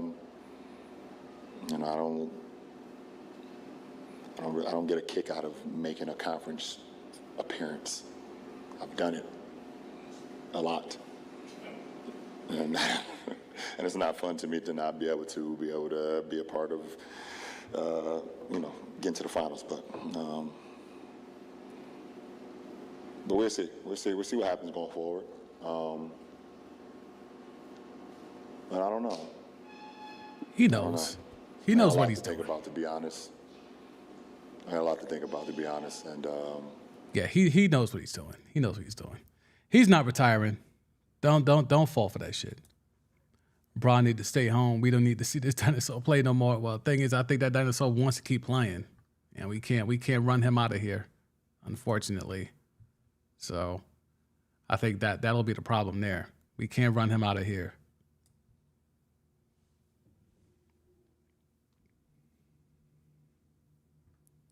All right, let's see. There was some. I did see Pelinka, and I'm just trying to take y'all to 7:30 so we can all go watch the game and see what the hell happens. Pelinka.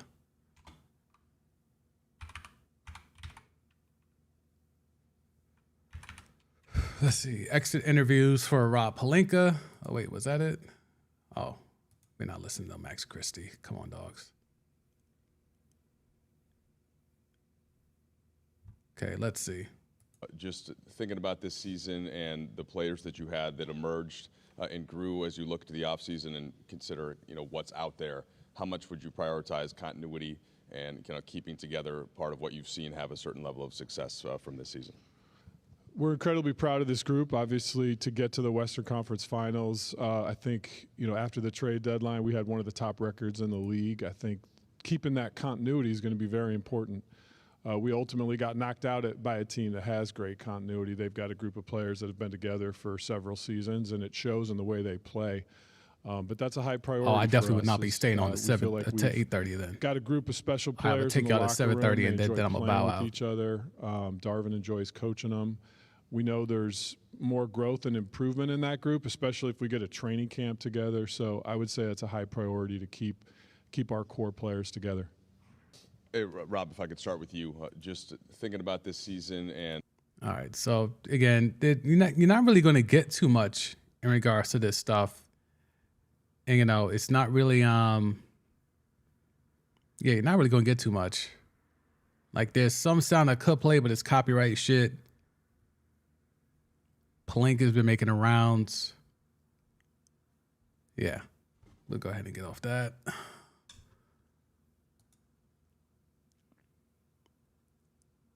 Let's see where we at. 26. You ready for the next episode of the podcast? Bro, I'm working on it. I'm trying to it's gonna be all NBA, obviously. There's 2 episodes I gotta do. I gotta do just a general playoff podcast episode. And then I'm really working on the point fraud. I have to do a point fraud episode. And that one has a lot of logistical hurdles this year. Trying to navigate that piece of it. It's the one episode I actually write. All the other episodes of the podcast is more or less just me freestyling with like notes, like take little like bullet points or whatever. But like the point fraud ones, I write that shit because it's a sermon in the house of the basketball gods. So I'm about 65% done with the writing, fine tuning some things.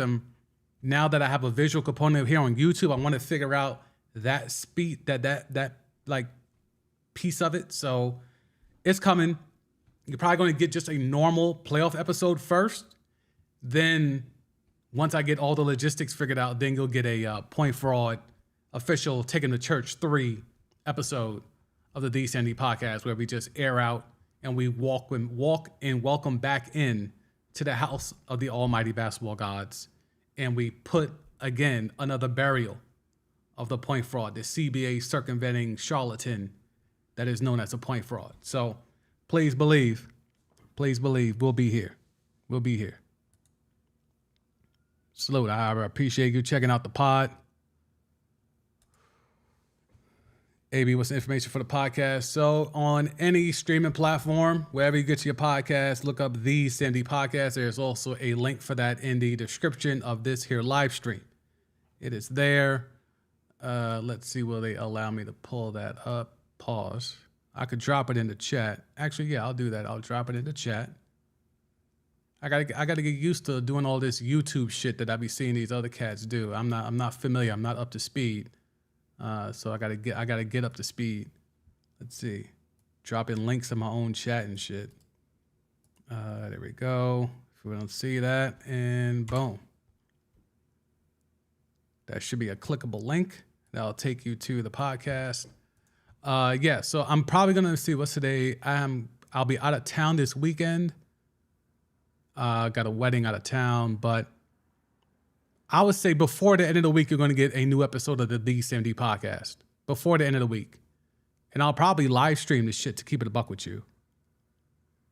And we'll do it like that. And then that hopefully the point fraud episode will probably by this time next week. Don't hold me to that.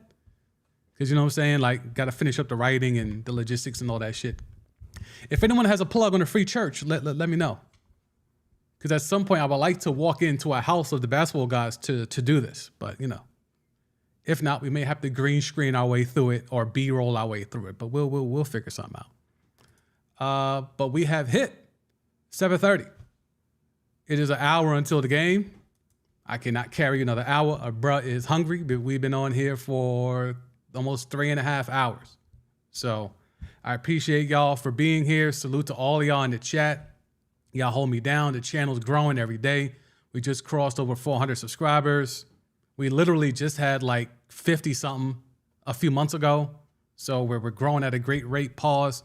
But that's because of y'all. Y'all watch the vids. Y'all like the vids. That spreads it to more people. So keep doing that. We're building this community. We got more and more people pulling up to the chat. That's always a good sign. So always here for that. I'll be right back here tomorrow. We'll see if the Heat put the Celtics out.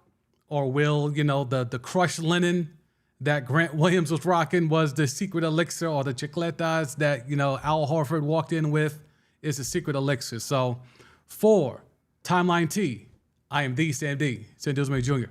I'll holler at y'all tomorrow. Peace.